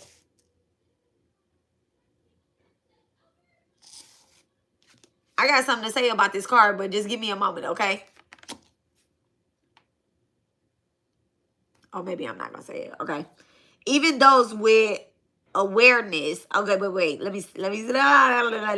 During this time globally, the light of spiritual knowledge is partially summoned by the darkness of ignorance and confusion. Even those with awareness to have positive intentions can become confused and place profit above integrity, attack their brothers and sisters on the path, or lay claim to knowledge on false foundations. Okay? Even when our intentions are noble, in effect, our actions can create further suffering. Such conflict and confusions are signs of the Ashurics and negative forces have gained the upper hand. Kali mind, darkness, fierciosity are required to readdress the spiritual imbalance. So definitely, if you are on my page, there is a spiritual imbalance that is happening, and Kali mind is showing up in me to, you know, kind of like introduce her to you guys in different aspects over here, because this is where we at, baby. Kali all the way. We are in particular need of her terrifying manifestations when we become confused as to what belongs at the highest sacred truth and what does not. Do not allow yourself to be convinced by another of anything. Lean into your heart conditions and connections to the divine. Inner clarity and higher understanding will arise for you. You will see how to close the chapter of the past and move into a new cycle. Okay? Uniquely to the icon of Kali in the Hindu tradition from which she emerges is her poked out tongue. Kali's tongue represents the wild mystery teachings. The tongue is the organ of discernment, digestion, and speech. It assists us in taking the right things in and expressing ourselves as we choose. Our mother's tongue means the language of our birth. Kali is the cosmic mother tongue. She is the original spiritual language of our hearts and our soul. Let me read that again. She is the original spiritual language of our heart and our soul. Hers is the language of spirit and light, of truth beneath the form, and the reassurance that although we must submit to the shift of greater cycles, those cycles ultimately move for our greatest spiritual benefit. When Kali unfears her tongue, the viscerosity expression, she is embarking upon spiritual deliverance, okay? It is the action that pervades and precedes her and bring about an end of a diabolical era of greed, fear, confusion, hatred, self-righteousness, and negativity. The tongue of Kali is a reminder that no matter what we may see unfolding before us, there's always a pathway back to the beautiful and to the unknown. If you have been struggling to let go of a negative legacy, perhaps one that extends back through generations and has infiltrated a group you belong to. I mean, damn, don't that sound like this spiritual community and every fucking thing that we've been dealing with lately? perhaps one that extends back generations or has infiltrated a group you belong to. This oracle signifies that a radical divine intervention shall take place. Call upon her for assistance now. Call upon Callie for assistance now. I'm about to do that. I'm about to call upon Callie for assistance right now. Know that the era of darkness is going to end. Unexpectedly and suddenly, a new spiritual dawn shall arise. An entirely new era is due to unfold. Keep mine close. She shall ensure it is brought into the beings in the best way and at the best time. All right, invocation prayer. All right, so don't forget that I showed y'all the mudra, okay, for Kali Ma. So it's putting your pointer fingers together, crossing these fingers here, and then I don't know if I said this last time, but it's your right thumb. Wait, it's your right thumb over your left. I'm sorry, it's your left thumb over your right. Your left thumb over your right. Okay. So the invocation prayer, it says, Beloved Kali Ma, Yoga Shakti creates and the mother of every cycle of time, from the birth and death of the world, ages, and the universe, to the chapters that open and close in my life. Your wild grace opens my heart. As your child in need, I implore you to bless me, to keep me close, ensure all transitions are secured within your wisdom and with your grace, for the spiritual benefit of all. Jama Kali.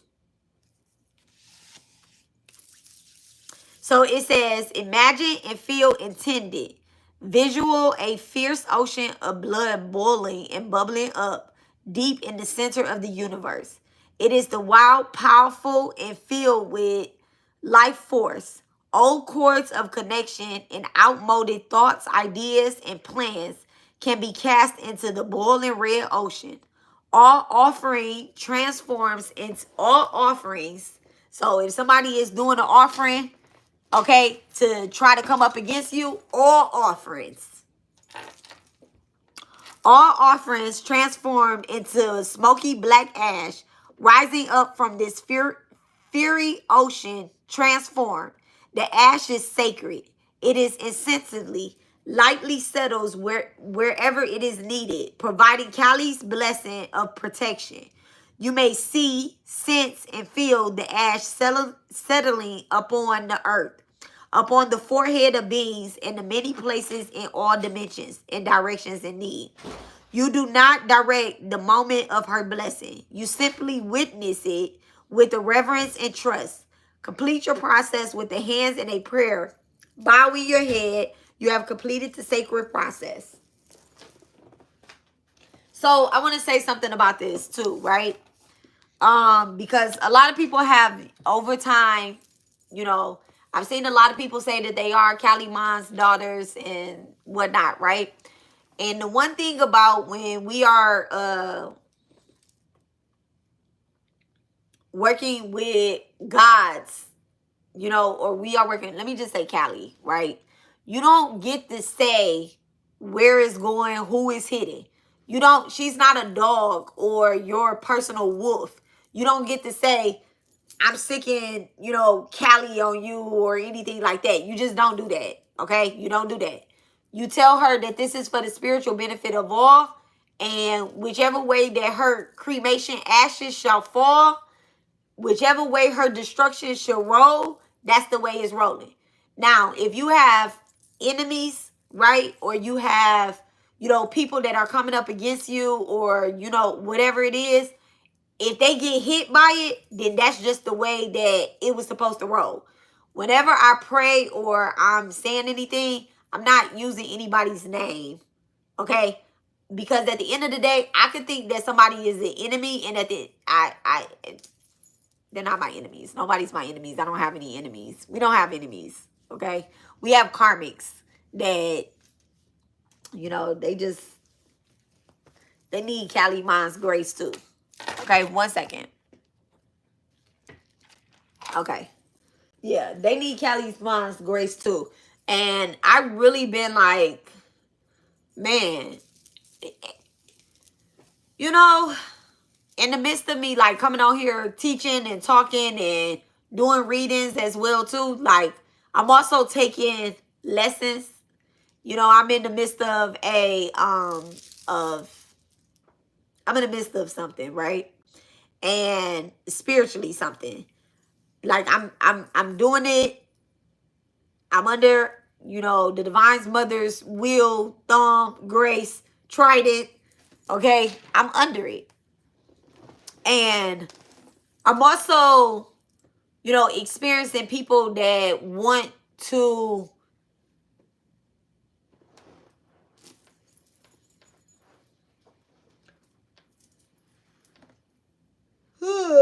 they're just fucking liars. And they want my attention and my time. Right? But they liars. And so I don't really like liars.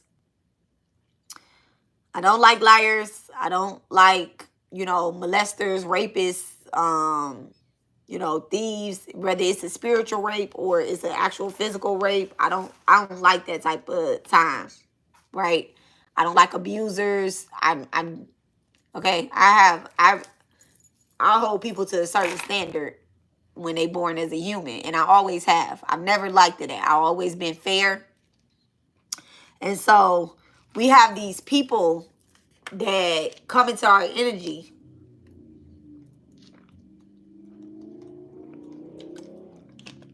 and they want to, they spiritual narcissists. Give me 1 second, y'all.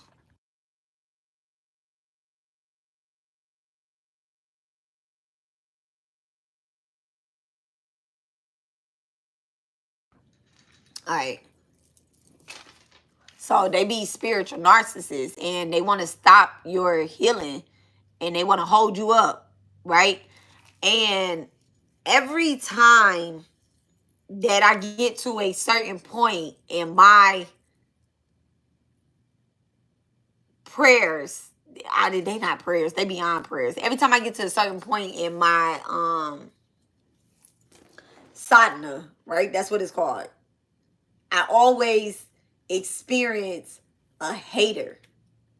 A hater. And I've gotten distracted before. And I would want to call on, you know, deities that I would want to call on somebody other than Callie, because I'd be like, I know I can't call on Callie like this, right? Yeah, she give me protection, but like these bitches is annoying. They're annoying. Okay? Like, and I know that they, you know, I know that they don't like Callie. They don't like Callie for real. They don't like the Divine Mother. You know, they don't like I don't know. Like, I go back and forth on whether or not I think that they demonic or not, right?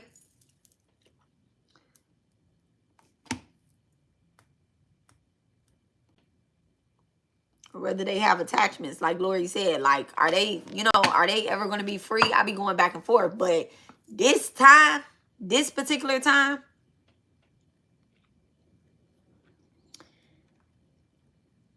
instead of, before I touched on Mondurga, before I touched on Callie, you know, outright as I have been, like I've always had them, but I never put them in first, you know, like, this is my mother. They are my mother. I be like, you know, y'all hear me say a lot. Okay. But I've never put them like above all. Like, you know what? I'm just going to continue my practice. I used to get thrown off, right? But this time I was like, nah, y'all ain't stopping this work. You ain't stopping this work. The other day I was getting ready to make a post. It was going to be out cold too, right? And somebody called my phone. This lady called my phone. And it came through my business line. So I went ahead and answered it. I'm like, hello? You know, like, hello? She was like, is this Alexis? And I'm like, yeah. She was like, you don't know me. She was like, I got your phone number off of one of your videos. And I'm like, okay. And she was like, I had text you. So right when she was saying that, I'm going to the messages like, she texted me. I ain't seen no text, right? She did text me. I just missed it. And so I'm like, okay. I was like, how can I help you? And so she was like, I just wanted to say, like, you know, I see your videos.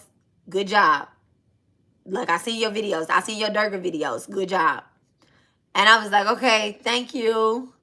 And she was like, and then I have a question. And so she asked me what her question was. And I answered it for her. And she was like, okay, that's all I needed to know. And then she just was like, you know, I hope that the Divine Mother just continues to bless you, that, you know, you keep speaking, you know, and doing this, it gets better. I was like, thank you. Thank you. That was it. Poof. She gone. She asked me a question to, you know, about something that I had mentioned in one of the videos, some malas. And I gave her the link, and she was like, thank you. That's it. That's all. I was like, so you don't need me to order them for you or anything like that? Like, you'll be able to. She was like, oh, no, I just needed to link. She said, you said you was going to put it in your description, and you didn't, and I didn't. I knew what video she was talking about. I didn't. She was like, and, you know, you have a lot of stuff on your community tab or whatnot. She was like, so I don't know how to find it. So if you could just give me the link. I gave her the link. And that's it. And she had texted me that too. She had texted me, said, hey, I'm such and such. You know, can I have the link to the malas and to those particular beads that you know, da da da da da. So I'm like, okay. So at that moment that I was getting ready to get distracted, somebody hit me up and guided me right back into where I needed to be. Because what I had seen, it would have just threw me the fuck off. And I was about to be thrown off. I was about to be thrown off for the whole day. Even today. And then I had remembered that me and Lori was having a conversation. And I had remembered that I wanted to do something. I wanted to talk about something. So this is what it is, right? So the Princess of Pentacles in reverse. All they spell work that they try. Look at that. Look at that. Everything that somebody trying to send towards you is just, it's something that they experiencing, you know? So, anywho, let's get a couple cards. Let's get a couple cards. I hope I talked to y'all to death. Not to death, but I hope I talk so that whatever energy is within you that needs to die and be tossed out, that we just go ahead and get it the fuck out, okay? Y'all don't forget to like the video, share the video. I'm going to make it public. It's a very personal video, but I guess I'll put that in the title. It's very personal, so that way people can come and take notes. They're going to take notes on you anyway. All right? They're going to take notes on you anyway. But I'm not ever talking to nobody that don't want or need to be here. All right, so what does the Divine Mother want people to know? Priestess in reverse and soulmate. Priestess in reverse and the soulmate. So, whew.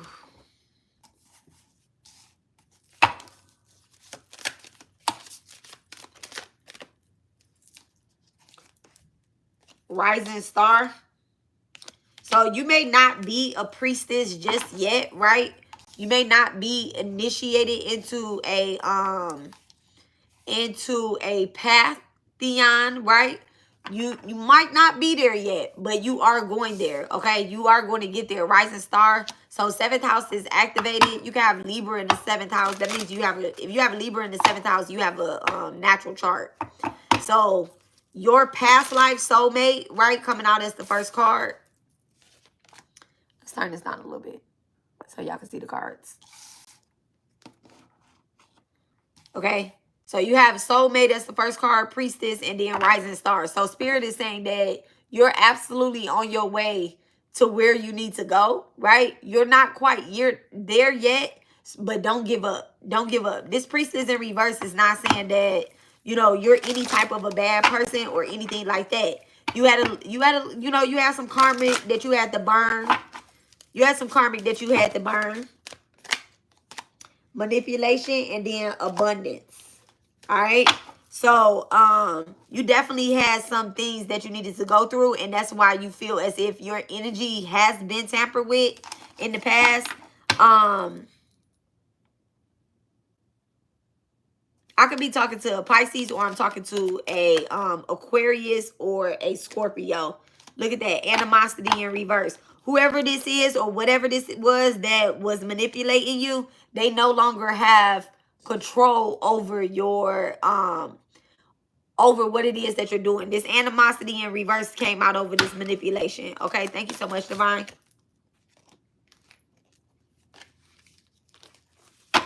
One thing I don't like about I like these cards, right? But one thing I don't like about them is like the way that they shuffle.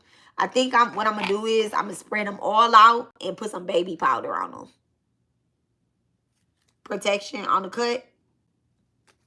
But I do like the artwork on these cards. They by Intuitive Kipperish Oracle. I got these off of Etsy, but he is a reader that is on YouTube. Okay, so I've come across his readings and stuff before. I've had these cards for a minute too. But this is why they don't be getting pulled out sometimes. Because every time I pull them out, I'm always doing this to them. I need them to get raggedy. But that means I would have to use them more. But I don't. Okay. Priestess. Okay. So the masculine energy in you has balanced out. Okay. The masculine energy or wherever you have your Mars placement has definitely balanced out. Okay. Emotional pain. And then that was gift, emotional pain. So you could be, you know, speaking out more about your pain that you've been through. And it's really been helping people heal. This doesn't have to be on the platform, but you could be on the platform.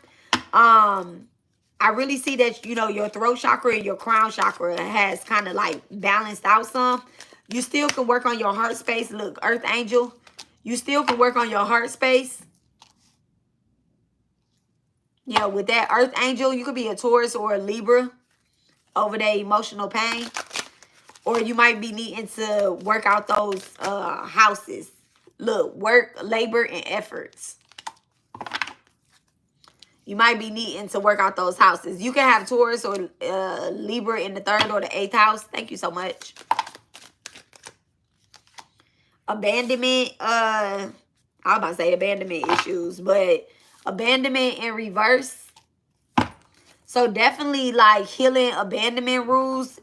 Abandonment rules. What is that? What's abandonment rules? Abandonment issues. You could be laying down rules of some sort towards somebody. Like you giving the people a lot of like, okay, you're not going to come in and out of my life. You're not going to come in and out of my story that I'm, you know, like telling or trying to speak up on. What is baby powder supposed to do? I have no idea, but I'm saying baby powder, but really like cornstarch. I know that like when stuff is slick, because these cards are slick. They slick. When stuff is like really slippery and slick, every time I put cornstarch on it, it's helped. And then plus I have kumkum on my hands, but it's not, they still not helping. It's still not helping. So yeah. Let me not pull that card. But that was more. That's love. So if you love someone, right? If you really love someone, you can't be dropping no rules on them just because you have abandonment issues. You can't be, you know, you have to put in the work and the labor and the efforts as well. But this person could be trying to put in efforts as well too, you know. Boundaries. Lori said boundaries. What? Okay, what? boundaries. Voodoo in reverse. So voodoo and then divination. So voodoo is in reverse and then divination. So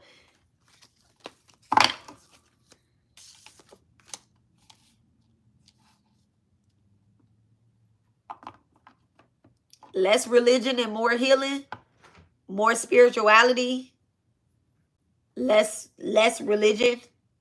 Okay? Somebody could be abusing or somebody could be abusing voodoo or divination spine or something. Chakras and then imprisonment.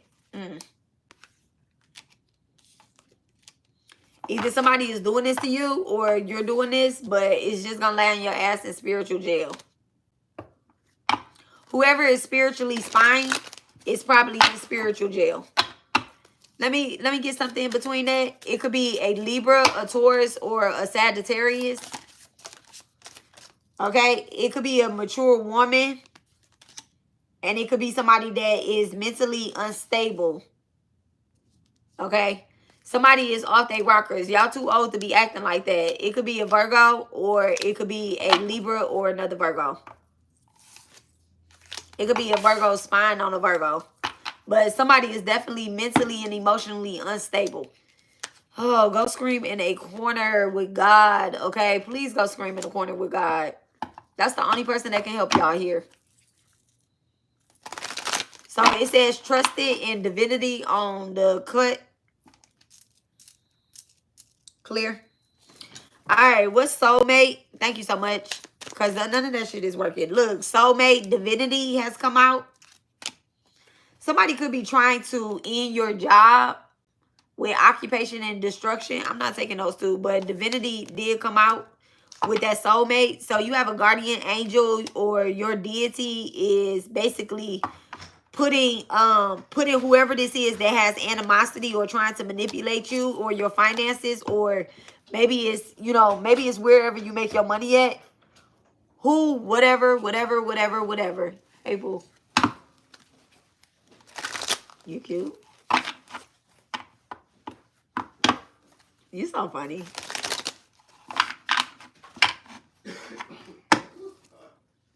Is Smokey in here? Smoky. That's the Sri Sai incense. They be doing their thing. Okay. Self-love in reverse. So somebody is definitely having self-love issues or whatnot. They don't feel as if they are you know, worthy of this divinity. Okay, of this blessing.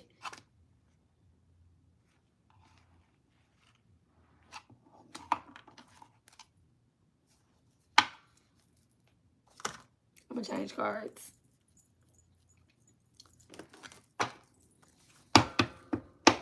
You know what's crazy, right? Like being an intuitive reader and being just like who I am or whatnot, right? When shit be coming up in the reading,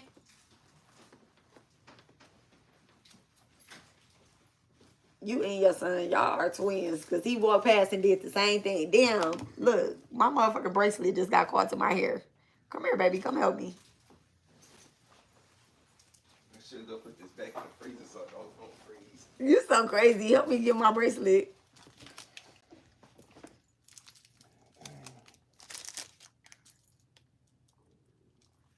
Which charm is that? Hold on, let me see how I got it. I'm trying to like it in your camera. I don't want to take all your shine. You don't want to take all my shine? Yeah. Which charm was that? Oh, this one right here.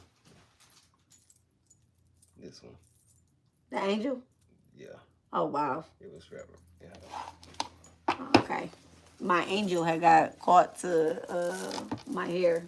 Look at it, though. That's it right there. Crazy enough. Ain't no ashes in that one, though. So, I guess what I was getting ready to say, I guess my angels want me to just be like, you know what, let them just get this. Let them get it. Let them have it. Let them have it. All right, Balamuki already then came out today and was like, shh.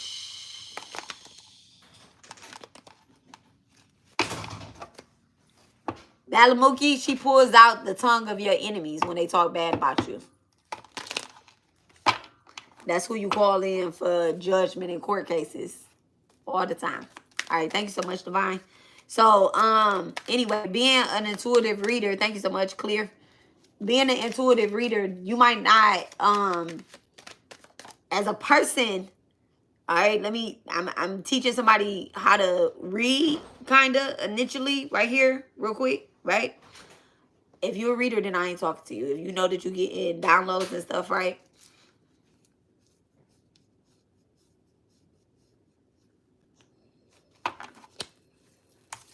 Anyway, first card out, healing, Pisces, okay? Healing, Pisces. So abandonment issues are definitely being healed here. All right, so Pisces moon. Somebody can have Pisces in the second or the fourth house.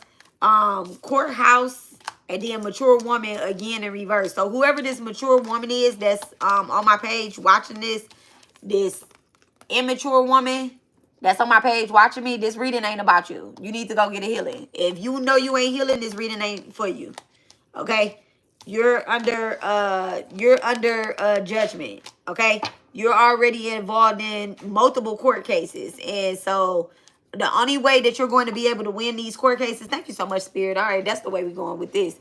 In order for you to win these court cases, around here, spiritually, you're going to have to go through a healing. Thank you so much. If you are a mature woman, that's on my page. All right, thank you.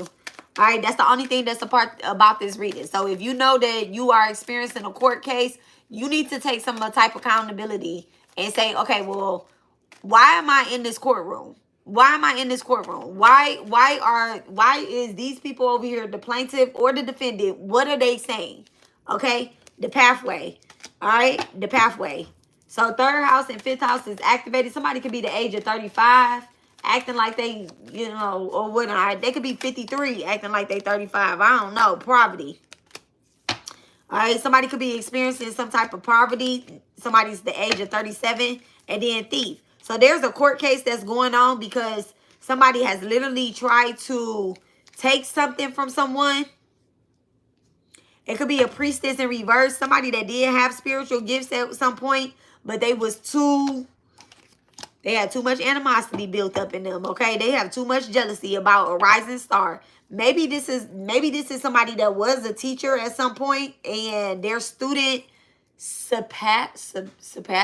Is that the word we're going with? Their student has passed them up and now they are experiencing some type of animosity or jealousy or something along that way. Or they're saying like, okay, well, I taught this person everything that they know.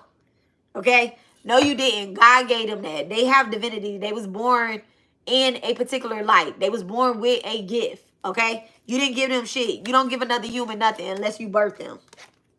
Look at that. Transgression could be somebody with a Saturn Aquarius or a Sun Saturn. Thank you so much, Spirit. Distant horizon. Now you have been shut out. Somebody is in spiritual jail. Now they have to watch you at a distance, okay? Or they're watching. No, let me say that again. Somebody is in spiritual jail or spiritual hell, and whoever they have this animosity towards, they have to watch them at a distance. You could be watching either a Gemini, a Virgo, or a Sagittarius at a distance. Or even a I already said Virgo. Thank you so much. So these are the signs that could be watched at a distance. Thank you so much. What's that transgression with distant horizon? Thank you so much. Occupation. Yeah, you have to watch them do their job. Somebody is watching you do your job.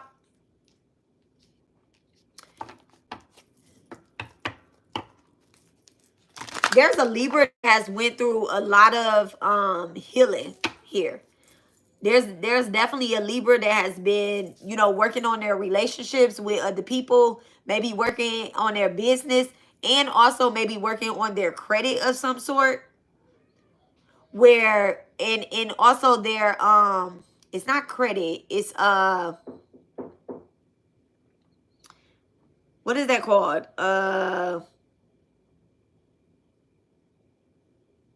You know, where other people know you, their reputation, okay? There's a Libra that has been working on their reputation. So whatever they were known for, like silently, maybe a couple people only knew them.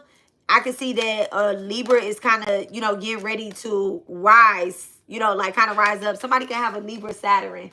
Thank you so much. They've been really working on their Saturn placement. They can have it in the first house as well, too. Awareness and main male in reverse. So there is a man here that isn't aware of the type of protection that he has on him. And there's two succubus that are, look at this. Y'all, this how the shit coming out. Okay, there's two succubus that is in this man's energy. One of them is definitely and the main male in reverse. They're not going to be able to get this man, right? This man could be a Scorpio. Showing Scorpio energy here. A Scorpio sun and a Scorpio moon. And it could be a Scorpio rising. Sun, moon, and rising all out here.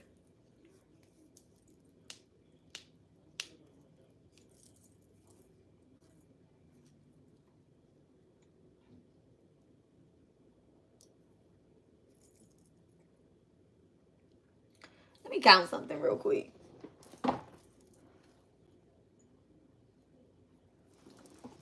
Scorpio, Taurus, Gemini, Cancer, Leo, Virgo, Libra, Scorpio.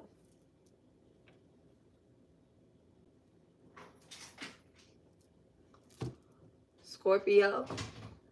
I did that wrong. Scorpio, Sagittarius.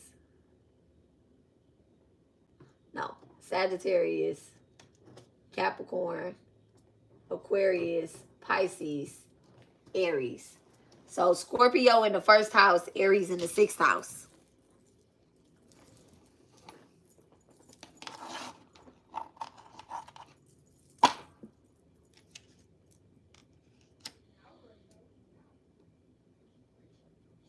This person, this Scorpio could be getting fed some bullshit.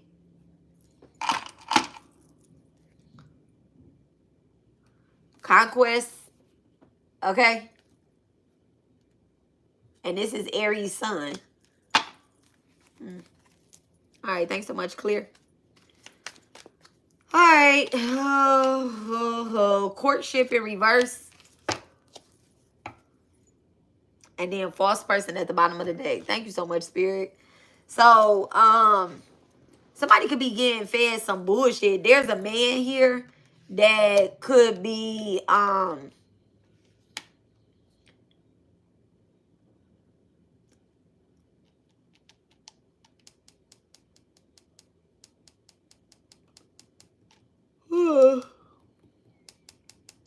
getting fed some bullshit. All right, Clear. By a side person. Somebody that is jealous or has some type of, they got a jealous spirit on them. That's how I want to say that. They got a jealous spirit on them.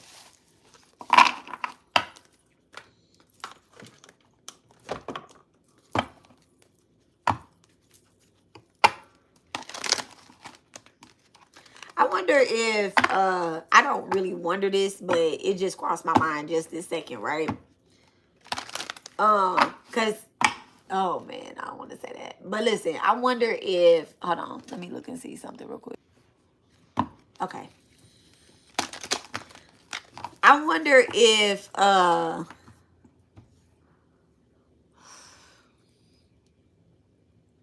we just got to give it, we got to get it over to Divine. I'm telling y'all, we got to give it over to Divine. For the spiritual benefit of all. I love Callie, dog. Okay, the man holding the heart, okay? I love Callie. I absolutely do. I love Monderga. We're going to finish up the Monderga lessons tomorrow. And y'all, let me read what the last part of the Monderga is. I was taking notes last night. Okay. So Durga, we gonna finish our lessons tomorrow, right? And it says that, so the last three, and I told y'all to do the Kali mantras. Okay, do the Kali mantras. Cream Kali Kaye Namaha. Cream Kali Kaye Namaha. Cream Kali Kaye Namaha. Right? Do those 108 times. A mala. Right? And so, you can do it as many times as you want, though. Okay? Even just saying it once is okay. All right? Just do it. Just do it. Do it, do it, do it, do it, do it, do it. It really helps. Okay? So the last ones we bow to the divine goddess existing in all, who resides in the form of contentment. We bow to her, we bow to her, we continue to bow to her. We bow to the divine goddess existing in all, who resides in the form of the mother. We bow to her, we bow to her, we continue to bow to her. We bow to the divine goddess existing in all, who resides in the form of confusion. We bow to her, we bow to her, we continue to bow to her, right? And remember I told y'all that confusion is Maya. And our job is to try to resolve a lot of Maya that has taken place so that we can move into a state of unconditional love and complete freedom. Okay? The next and final lesson is going to be, listen to this, okay? Presiding over the senses of all beings, pervading all existence, to the omnipresent goddess who individualized creation, we bow, we bow. In the form of the consciousness, she distinguished the individual phenomenal of the perceivable universe. We bow to her, we bow to her, we continue to bow to her. And then the last line, and this one right here, I'm not going to tell y'all what I have planned, but I do have plans, right? It says, Divi Centrum, the last prayer is an expression to Ma Durga. And it says, let the goddess who brings good fortune, who is praised by the gods, who is served by the Divature, who is praised by the divas, and troubled by the Asuras. So the goddess who is troubled, us, the divine mother, is within us. Okay? And the gods. Who is troubled by dark energy, who is praised and remembered as the devotion to her solve all, who is the source of all good in the world. Let that goddess destroy all obstacles. Let that goddess destroy all obstacles. And when we first started, y'all know it's pinned on my page. I hope it's pinned on y'all end. I know it's pinned on my part. I gave y'all the 32 names of Ma Durga, and I told y'all that by saying these 32 names of Ma Durga, that she will continue to protect us. Man, ain't nothing touching us. And so what I was getting ready to say was, I wonder if people be sitting up, you know, trying to send that little dirty, nasty ass spell work towards you. And they be lying and sending the evil eye towards you and shit, right? I wonder if they be feeling it hit them right back, like right away. Little victory. I know they do. And adjust their possibilities. That they be looking for outs. Yeah, I remember why I've been trying to get people on it. That's why I've been trying to get girl. They own it. They own it. Even if they try to say that they not, just the simple fact that the divine mother is making them live in their truth and making us live in their truth and continue to speak on them and not speak on them, you know, because we speak on their asses sometimes, and then sometimes we don't speak on them. We give them whatever time that we have left to spare. My ears just started ringing, okay? But they ass is gonna learn to get ignored too. Listen, they own it. They own it. They own it. And if you can't do your work, if you can't do your work yourself, your divine mother, she sees you. She sees you. She has a flashlight. Okay? That's why everybody started itching up under their ass the minute that we started doing Durga work. These people been on this page, quiet as fuck. They been here. The minute that I did the 32 names of Monderga was right when, literally, it was right when somebody came and was like, oh, she's doing this. She's stealing off of my page. And she's doing, and I said, where? I don't even know you. Where? My eyes ain't on you. My eyes is on Monderga. And she like, well, you need to stick with your Hindu goddesses. I am. But you all over here in my business. And then when I say something, y'all get mad. Why are y'all mad? The Bible Gita tells you, if somebody wields a sword at you, you got the right to wield one back at them.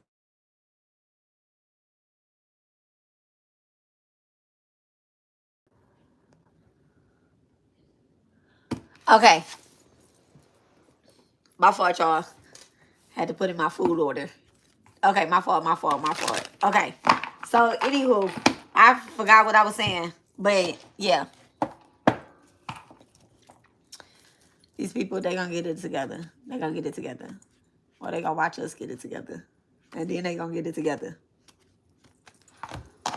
Okay, so let me get the energy.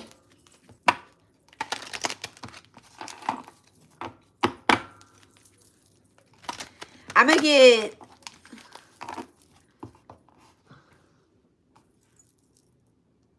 Do I want to do that?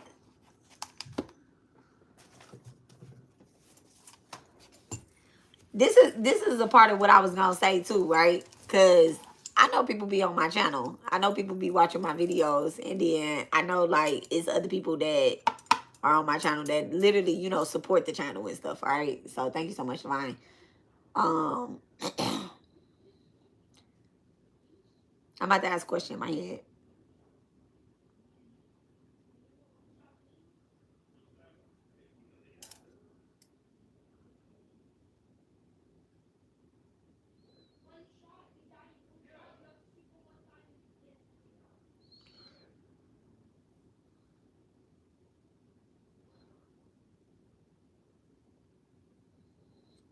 Okay, that's better.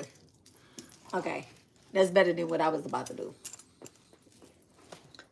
So this a long reading, but it started off as a talk too, so that's cool. All right, that's what this is. Okay, that's what this is. It's always a talk. All right, so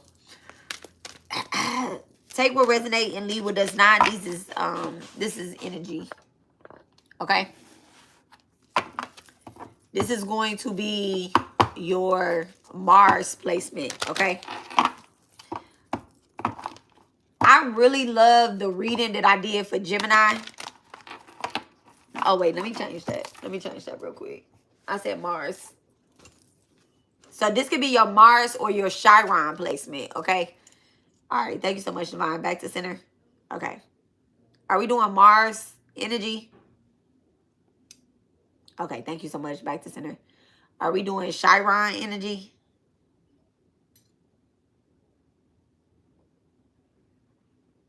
Is it another placement?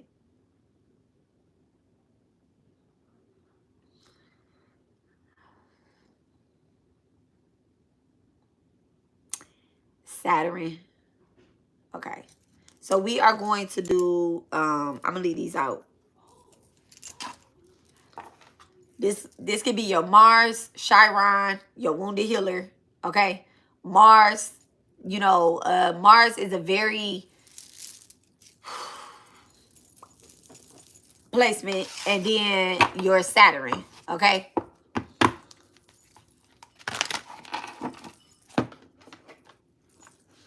So Mars, oh, look at that. Mars at the bottom of the deck. So somebody's Mars energy is definitely activated, right? Now watch how I do this, though.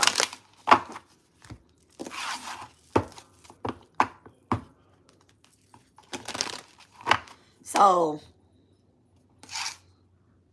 we're going to do the physical signs first, which is Aries through Virgo. All right. So can I have an energy for Aries, Mars, Chiron, Mars placement, Chiron placement, and Saturn. So the energy is storm warning. Okay. Okay, storm warning. There could be definitely something brewing up in the atmosphere. Okay, the storm warning reminds me of like the Tower card. It also reminds me of like Oya as well too. So definitely needs to get that together. So Taurus, angel of balance. The angel of balance, your 4th and 8th house is activated. For Aries, your 1st house is activated, okay? So yourself, that Aries energy, this is something that you have to look in within yourself, okay? Balance out something within yourself in order to heal your Mars, your Chiron, or your Saturn replacement. And then the angel of balance. So Taurus, you could be bringing in some type of balance into your family or into your workplace or something like that, okay? It could also be you bringing into a balance of where your because I'm gonna make y'all learn y'all placements in y'all chart in order for these readings to relate to y'all. That's me teaching y'all to work on certain placements in your chart. That's me being the teacher. Okay, you do have to look at placements in your chart. It's not just about your sun sign. Y'all be getting rocked to sleep just focusing on your sun sign. That's your ego. So Taurus, you've been doing a lot of balancing when it comes to like your spirituality and your household. So continue to do that. Okay. Gemini, the healer of ages. Okay, Gemini, your 6th house is being activated, your 5th house, and then also your house of self, which is your 1st house. Okay, so you can have a Gemini rising as well too.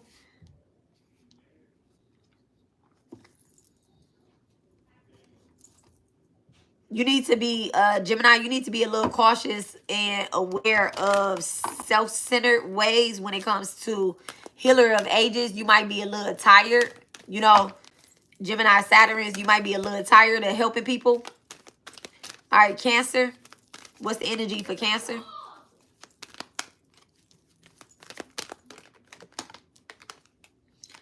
Blossoming abundance. All right, Cancer. You can have Chiron in your 3rd house. Or Mars in your 3rd house.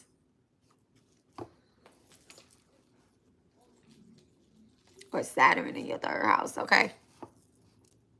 Ooh, that's 3 different types of energy right there, though. But there's something, this blossoming abundance, there's something like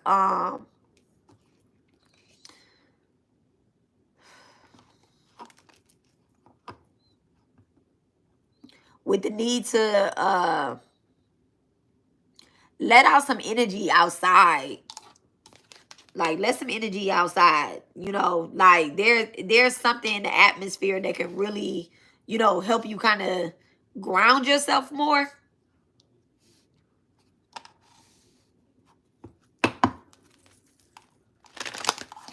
Leo, what's the energy for Leo? Chiron, Mars, or Saturn placement? Temple path in reverse. The way you are communicating has taken you off of your path, Leo. Okay? It has kind of, you know, guided you the wrong way. You might be even thinking like, I don't even talk that much, right? You could be saying, okay, I don't even speak out loud that much. Maybe it's like trigger fingers or something. Okay? Chiron, Leo Chiron. You could be your persona or your image that you have placed online, that you have going on online, is not truly who you are. And this is affecting not only your Chiron energy, like preventing you from healing, okay, from doing some type of healing, but it's also activating and irritating your Saturn placement. So you might not have Leo in Saturn as well too. You might have something else in, you know, in Saturn where you're supposed to be a little bit more disciplined. You can have Sagittarius Saturn. Or a Taurus or a Scorpio Saturn or Pisces Saturn where you're supposed to be a little bit more disciplined, okay? Get that together, Leo. All right. Virgo, the angel of love. Okay? So you could be doing a lot of heart chakra healing where you don't feel like you have to always defend yourself.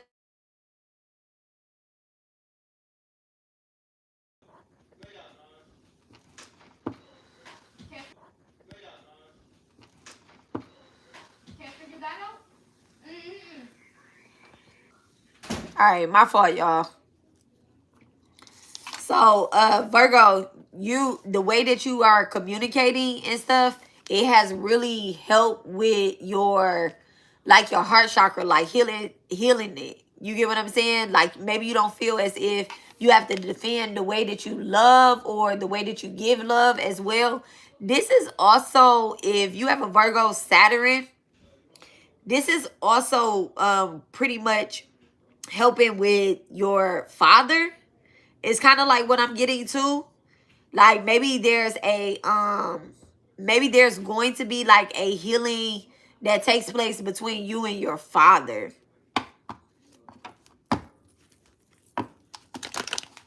Your father could be an ancestor as well, or has transitioned, or either this is like a grandfather or something that kind of raised you or something. Is the sound not working right now? Thumbs down. Let me see.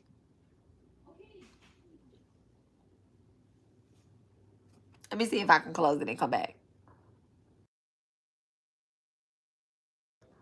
Is that work? Is that better?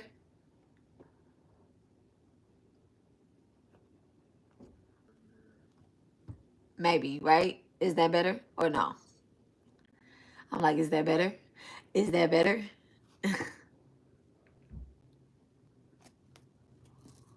Let me check. Let me check something. It's worse now.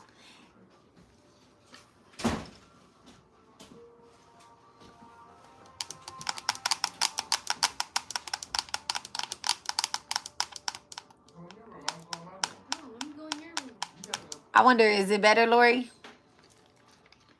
Y'all are so cute.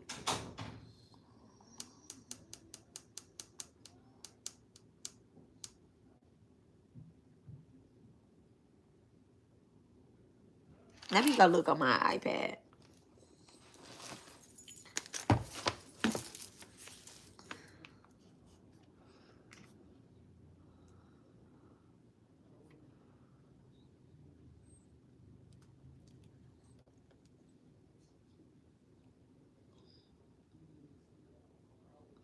She said it's glitching. It sounds like it's on mute. Let me see.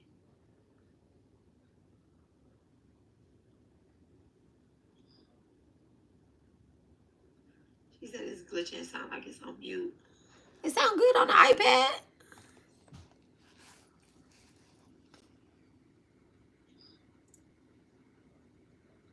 She said it's glitching. It sounds like it's on mute. It sounds good on the iPad. I don't know. Close out your thing and see if it come out. I mean, see if it works. I don't know. It sound cool on the iPad though.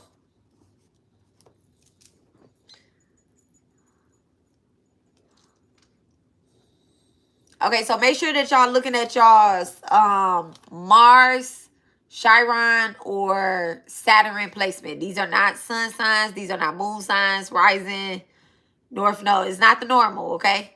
Angel number on the clock. So the angel of love for Virgo. I said that, you know, you could be healing a father. Maybe it's a father and daughter relationship, or maybe it's, you know, whatever. Or it could be a grandfather or whatnot. It doesn't have to be, you don't have to be a daughter, but you could be a son. All right. But there is a healing relationship taking place here. It could also be a mother that has a lot of masculine energy as well.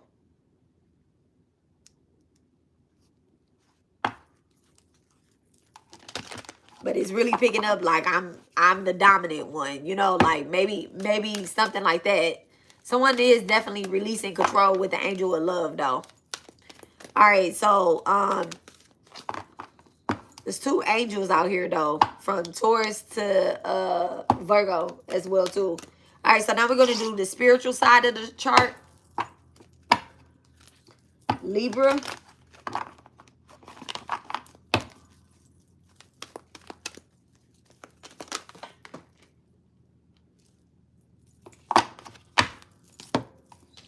A woman holding a heart upright. Libra. Okay, Libra, let me find out that you're in love, okay? That's what the energy is. Y'all in love. Y'all kind of, you know, you could be talking about your person more. You could be in a relationship with a Scorpio or either a Cancer. Could be a Pisces as well, too. This person might be the person that's for you. Like, they've been for you, okay? Somebody could be buying some jewelry for somebody as well, too. This person has really helped you, like, kind of center and open up your heart space. This could be, like, a soulmate or either a twin flame. Now, I did the cards like this for a reason, right? Because the reason why I did the cards like this, and I'm going to put them up under each other, is because on the other end of the scale, right, wherever you have this placement, you have this placement across from it, right? So you can have okay, let me move some of my stuff over there. Okay, y'all don't be looking at my stuff. Okay, I got my stuff over there on the couch. Okay, so you have Libra, right? You have Aries across from it. Okay, so that's why I did it like this as well. Like whenever you had the chart, they across from each other, right? So if you're working on this placement, let's say this is a Mars, Chiron, or Saturn placement, you must look at the energy that is directly across from it as well. That's how you're going to balance out your chart, okay? And balance out that energy. Because if you have a strong Mars placement, like right here, you could have been going through, you know, if you're in the wrong relationship, Libra, if you're in the wrong relationship, and Mars is like, okay, I'm a rah, right? So Aries got a tower moment. You probably already went through your tower. Okay, you already went through your tower of some sort. Okay, so it's a woman holding a heart. I just heard that song, that Future song. She took my heart, not me finding out it was my service. Embarrassing. You so cute. No, it's not. Thank you for always being on it, though. Okay? All right. She took my heart and held it up for ransom. What's that song?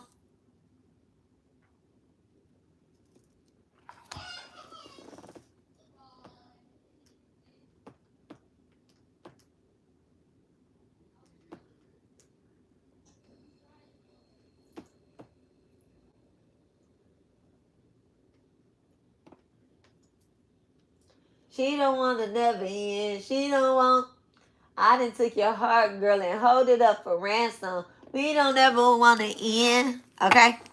Yeah, we don't look. Amazing Grace said we don't ever want to end. So I really just feel like, you know, Libra, you could really be in the space like, you know what, I'm gonna fight for this relationship. And it's if you have Saturn and Libra as well too, now you like, you know what, I might want to settle down and get married again, or I might want to be with this person. You know, you could really be trying to build a steady foundation there. Okay, so Scorpio, Mars, Chiron, or Saturn, Scorpio. What's the energy for Scorpio? Cornucopia, okay? Cornucopia. Thank you. God bless me. Okay, so the fruits of your labor, Scorpio, has definitely is and will pay off, okay? Not only do you have the angel of balance across from your Scorpio placement, but you also have the world card at the bottom of the deck. So it's just like, you probably went through some dark night of the souls. You probably starved a couple nights. Hold on, y'all.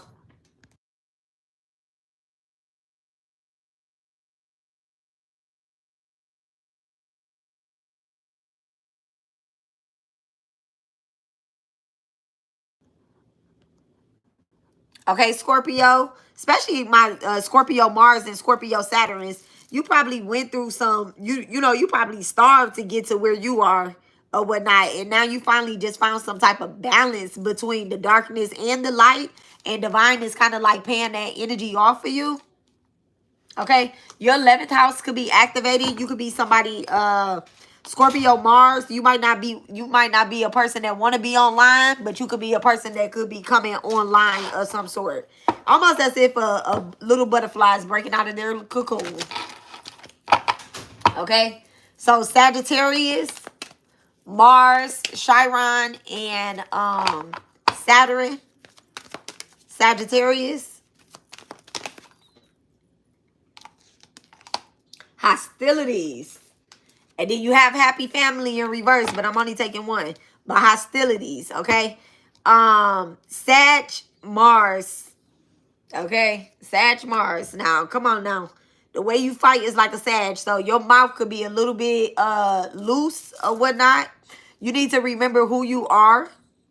Okay? You might be a Sag, Mars, Chiron, or Saturn, but you could really relate to this Scorpio energy as well too. Your 8th house is activated. You might have some enemies, okay? I don't know who wants to fight with a Mars Sagittarius. I'm not a Mars Sagittarius, okay? And I don't even want to fight with a Mars Sagittarius. I don't even know who would want to do that. Okay. You could be fighting battles, you know, within yourself as well, too. This might not even have nothing to do with nobody else.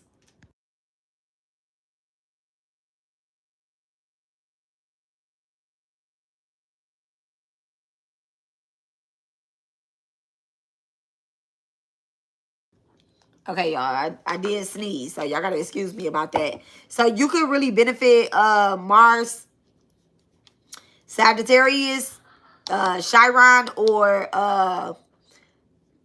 Saturn. You could probably benefit from going outside and maybe even getting a tattoo of some sort, or just like, you know, breaking some glass. I don't know. I don't know what that's called when you be breaking shit besides being angry. All right, so Capricorn. Capricorn.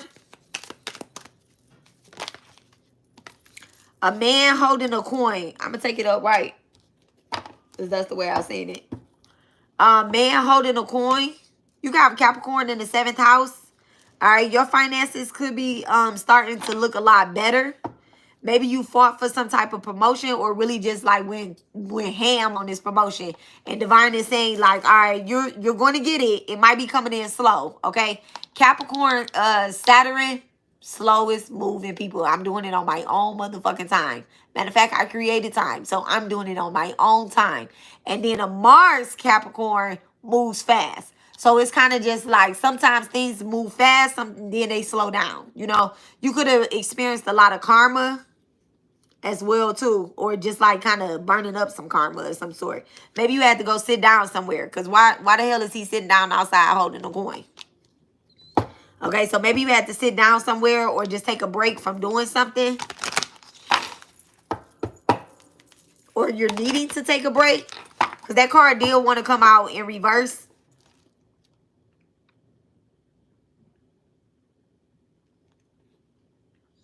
There's definitely a fire energy, but something about things changing this year. Is it still the year of the dragon? It's definitely about, look at that. And then first chakra, Archangel Michael. Okay, that's Capricorn energy in reverse. So you don't need to fight with somebody. It probably will affect your relationships and your finances and your home. All right. So Aquarius, Chiron, Mars, and Saturn energy.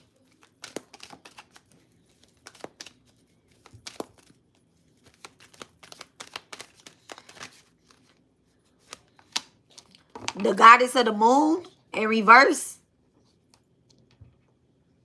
Don't be over here doing no damn spell work.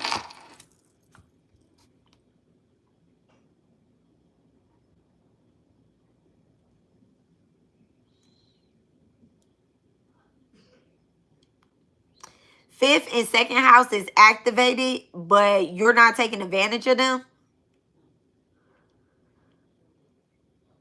You could be kind of moving, I don't want to say slow, but, you know, both of these are ruled by Saturn, essentially. But it is like it is a slow energy. You could be moving in your South Node energy a lot. Look, attachments at the bottom of the deck. You could be moving in your South Node energy, like where you're comfortable at. Something is getting ready to change, though, because this is also falling up on the temple path in reverse. Something is definitely getting ready to change, okay? And look at this. Over here for Capricorn, blossoming abundance is above it. Over here, right? This temple path in reverse, you're going against something that divine has already told you this is the way you're supposed to go. It can have something to do with your money as well, too. The way that you make money. Maybe you're supposed to be making money like in a spirituality type of way. You know, like you get paid from the divine. Okay? And you're trying to make some physical money. Your job could be stressing you out or something. And you keep like getting into it with people at your job or something. I don't know. All right, Pisces. What's the energy for Pisces? Chiron, Mars, and Saturn.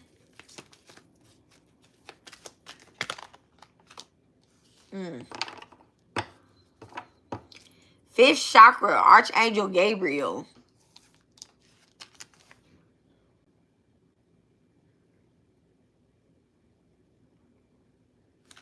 Pisces, somebody could be trying to love bomb you and you're not really like speaking up about it or whatnot, right? Spirit is kind of telling you like defend yourself, stay, you know, defend yourself, staying grounded. Your Gemini placement is activated. Let me not say Gemini. Your 3rd house is activated as well, and your 9th house is activated. Not only are they trying to love bomb you, but they could be trying to spell you. You could be having nightmares. Yeah, I'm saying nightmares, but to me, it's a nightmare. Any sex dream is a nightmare to me, okay? I don't care how good it felt. It's a nightmare, okay? Somebody could be trying to do some type of love magic on you or whatnot, right? This could be a person from your past life. And then also,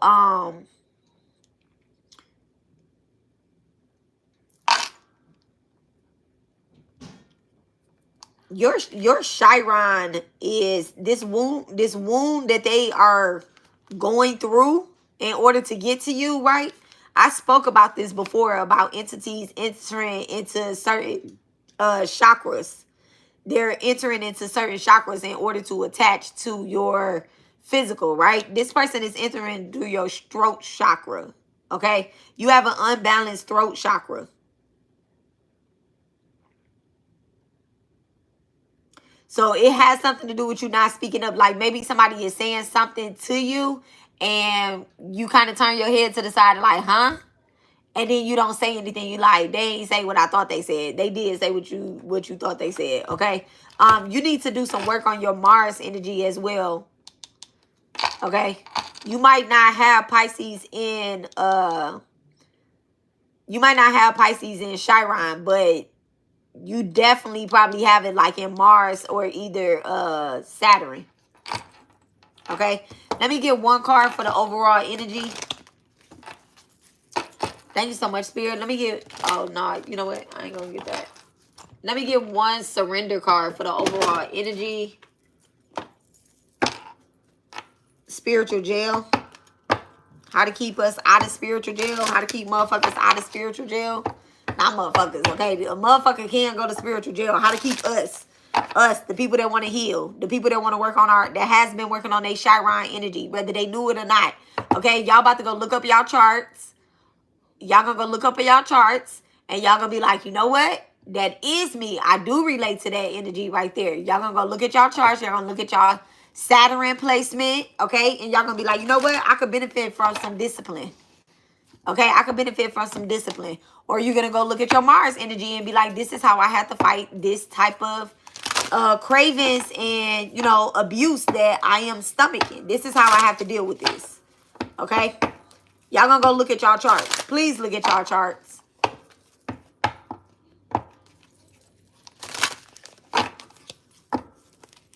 All right.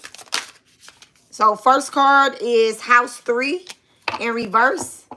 Early learning, childhood relations, and it's in relation to the mind and communication.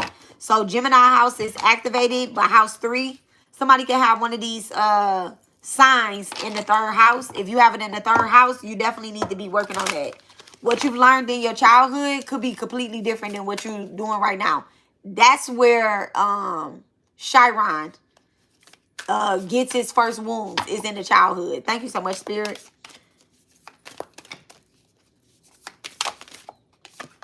Okay, Neptune.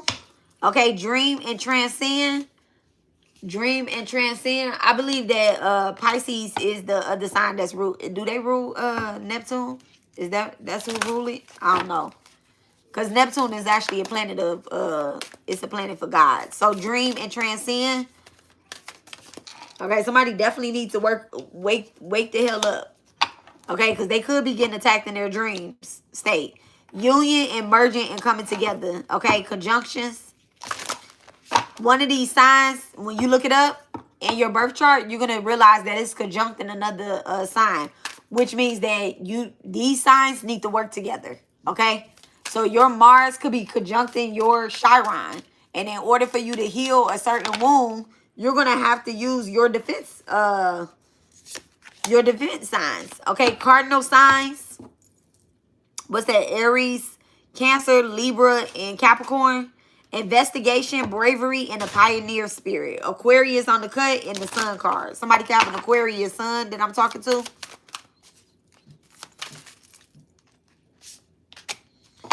Eighth house is activated. Transformation, karma, facing fears, and legacy.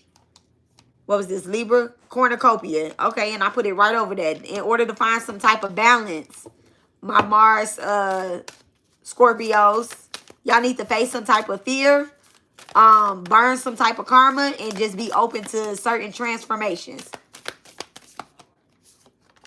House 12. I'm just dropping them where they supposed to go. Spirituality, transcend, karma, and sacrificial service and healing. So these cards that I'm using is called Heavenly Bodies, the astrology deck. Heavenly bodies. We don't. Oh. Yeah, I was about to read Amazing Grace. I was about to read her comment again. We don't never want to end. So somebody definitely could be doing some type of spell work. That's a narcissist. To keep you connected to something. And then look at this. Pisces, y'all probably need to be free like a bird. Okay. House 1, Aries house, individuality, self-image, and then approach to life. Okay, that's how you're gonna get through that storm. 2 more.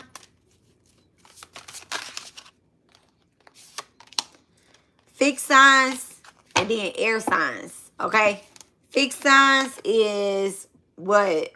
Taurus, Scorpio, Leo, and Aquarius. It says stability, persistence, loyalty, and dependability.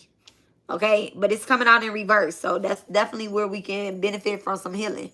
And then air signs, Gemini, Libra, Aquarius. Open-minded, objectivity, and learning.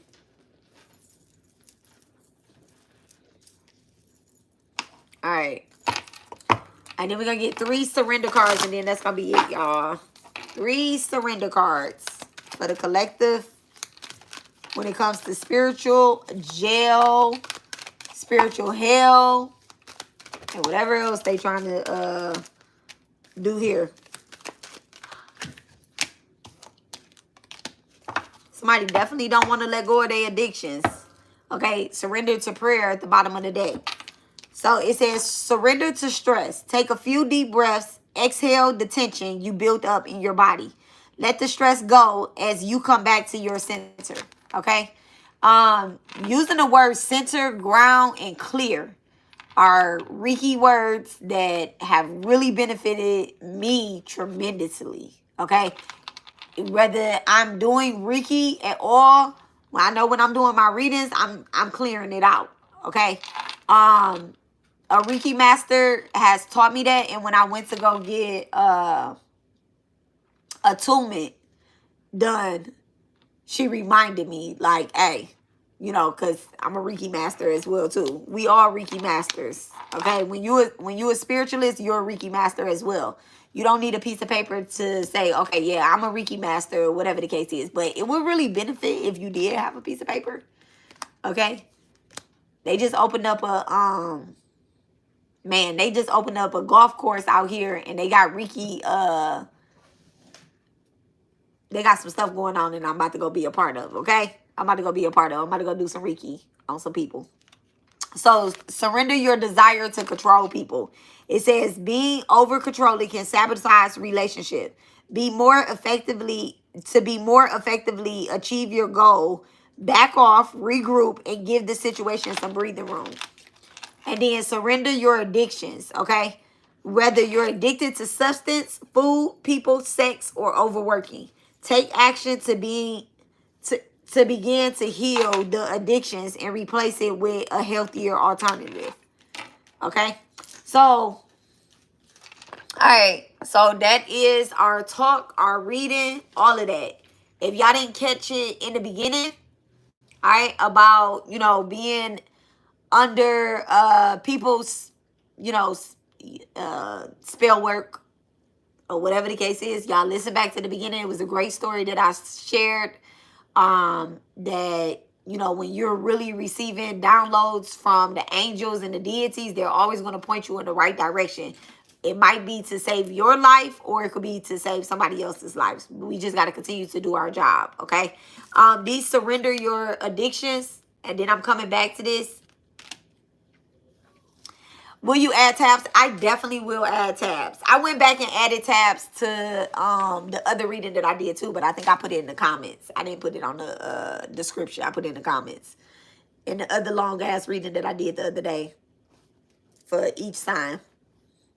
But yes, I will add tabs. I will. I'm gonna listen back to it too. So the surrender your addictions, this came out in reverse, and then me going back to you know, back to the beginning. Just when you're working with, you know, certain deities and entities and whatnot, you also have to be cautious of the things that you are putting into your body and listening to spirit, because sometimes, you know, spirit needs a clear channel, and we are the channel. And so you can't be under the influence and listening to certain channels, because it's gonna sound like static radio. You're gonna be like, what's that? Da, da, da, da, da. Now, I am not against no type of weed smoke, no type of alcohol, or nothing. I've been sitting back, and my deities, they don't have restrictions. My deities, right? My Durga, she be having restrictions and stuff on what you can and what you can't do at certain times, okay? But Callie, she don't have no restrictions, okay? And Beververe don't have no restrictions, all right? So, yeah, no. Shiva got restrictions. There's no food, okay? Shiva eats fruits and vegetables, okay?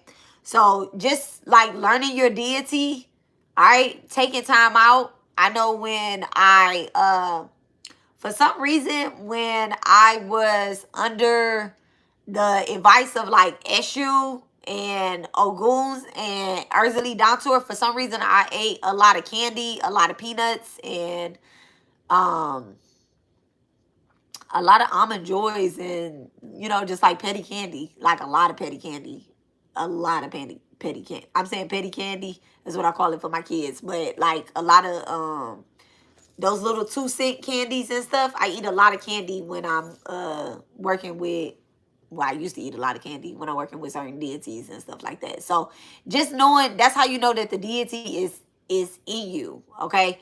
You can think of it that when I dealt with another deity, I consumed a lot of I'm not gonna say that. I'm not gonna say that. People gonna take that.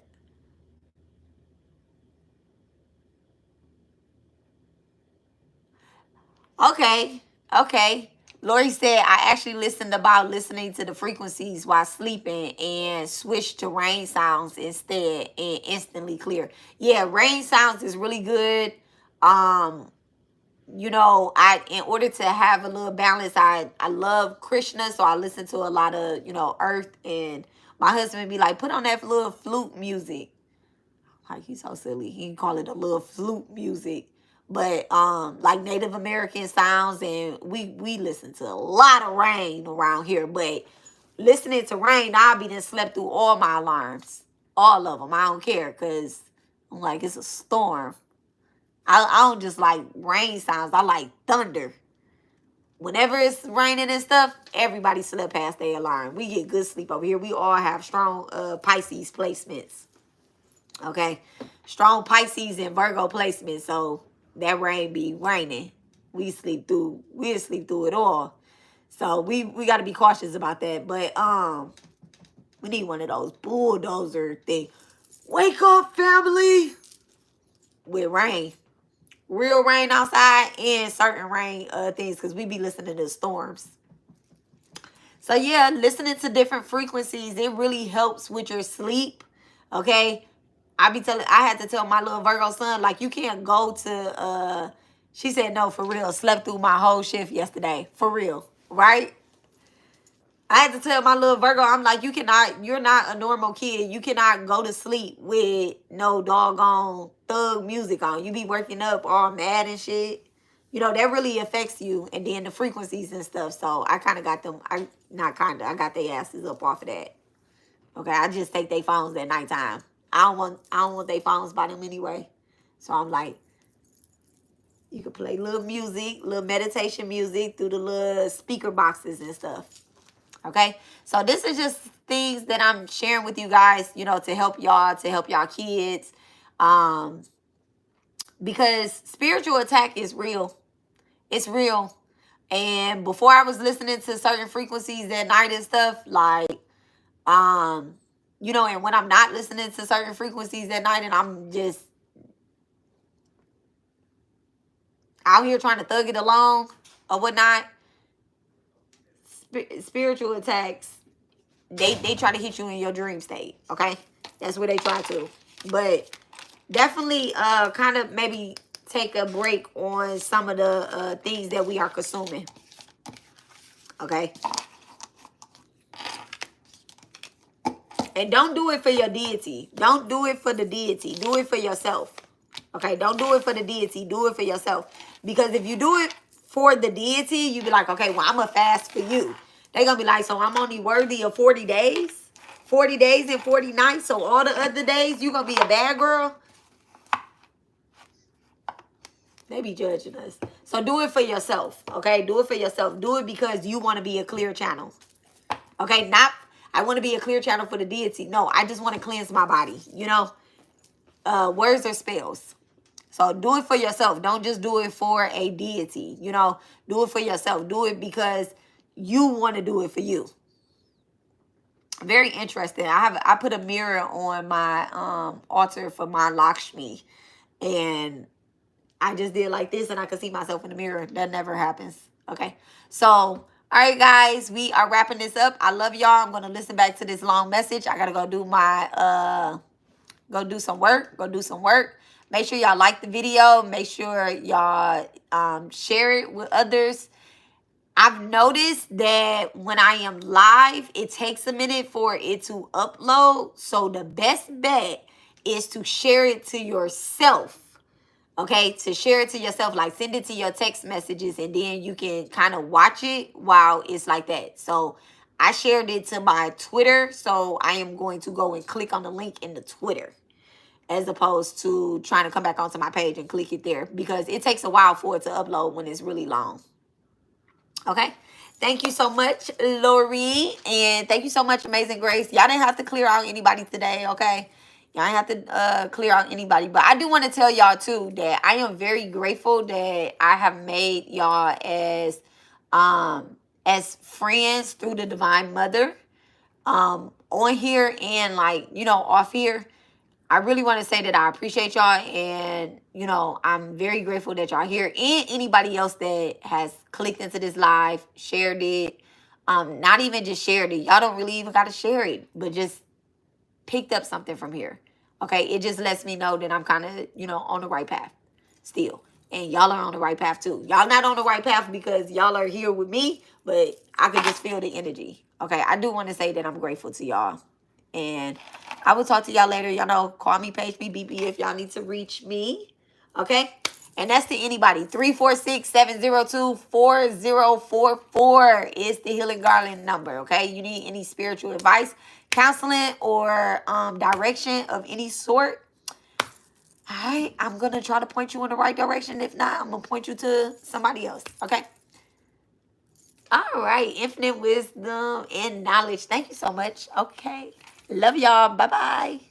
Mom, Yes. I just heard you say you were about to end the live, and you still haven't ended the live, have you? I'm ending it now. Oh, my God, y'all. Y'all hear him? Jesus.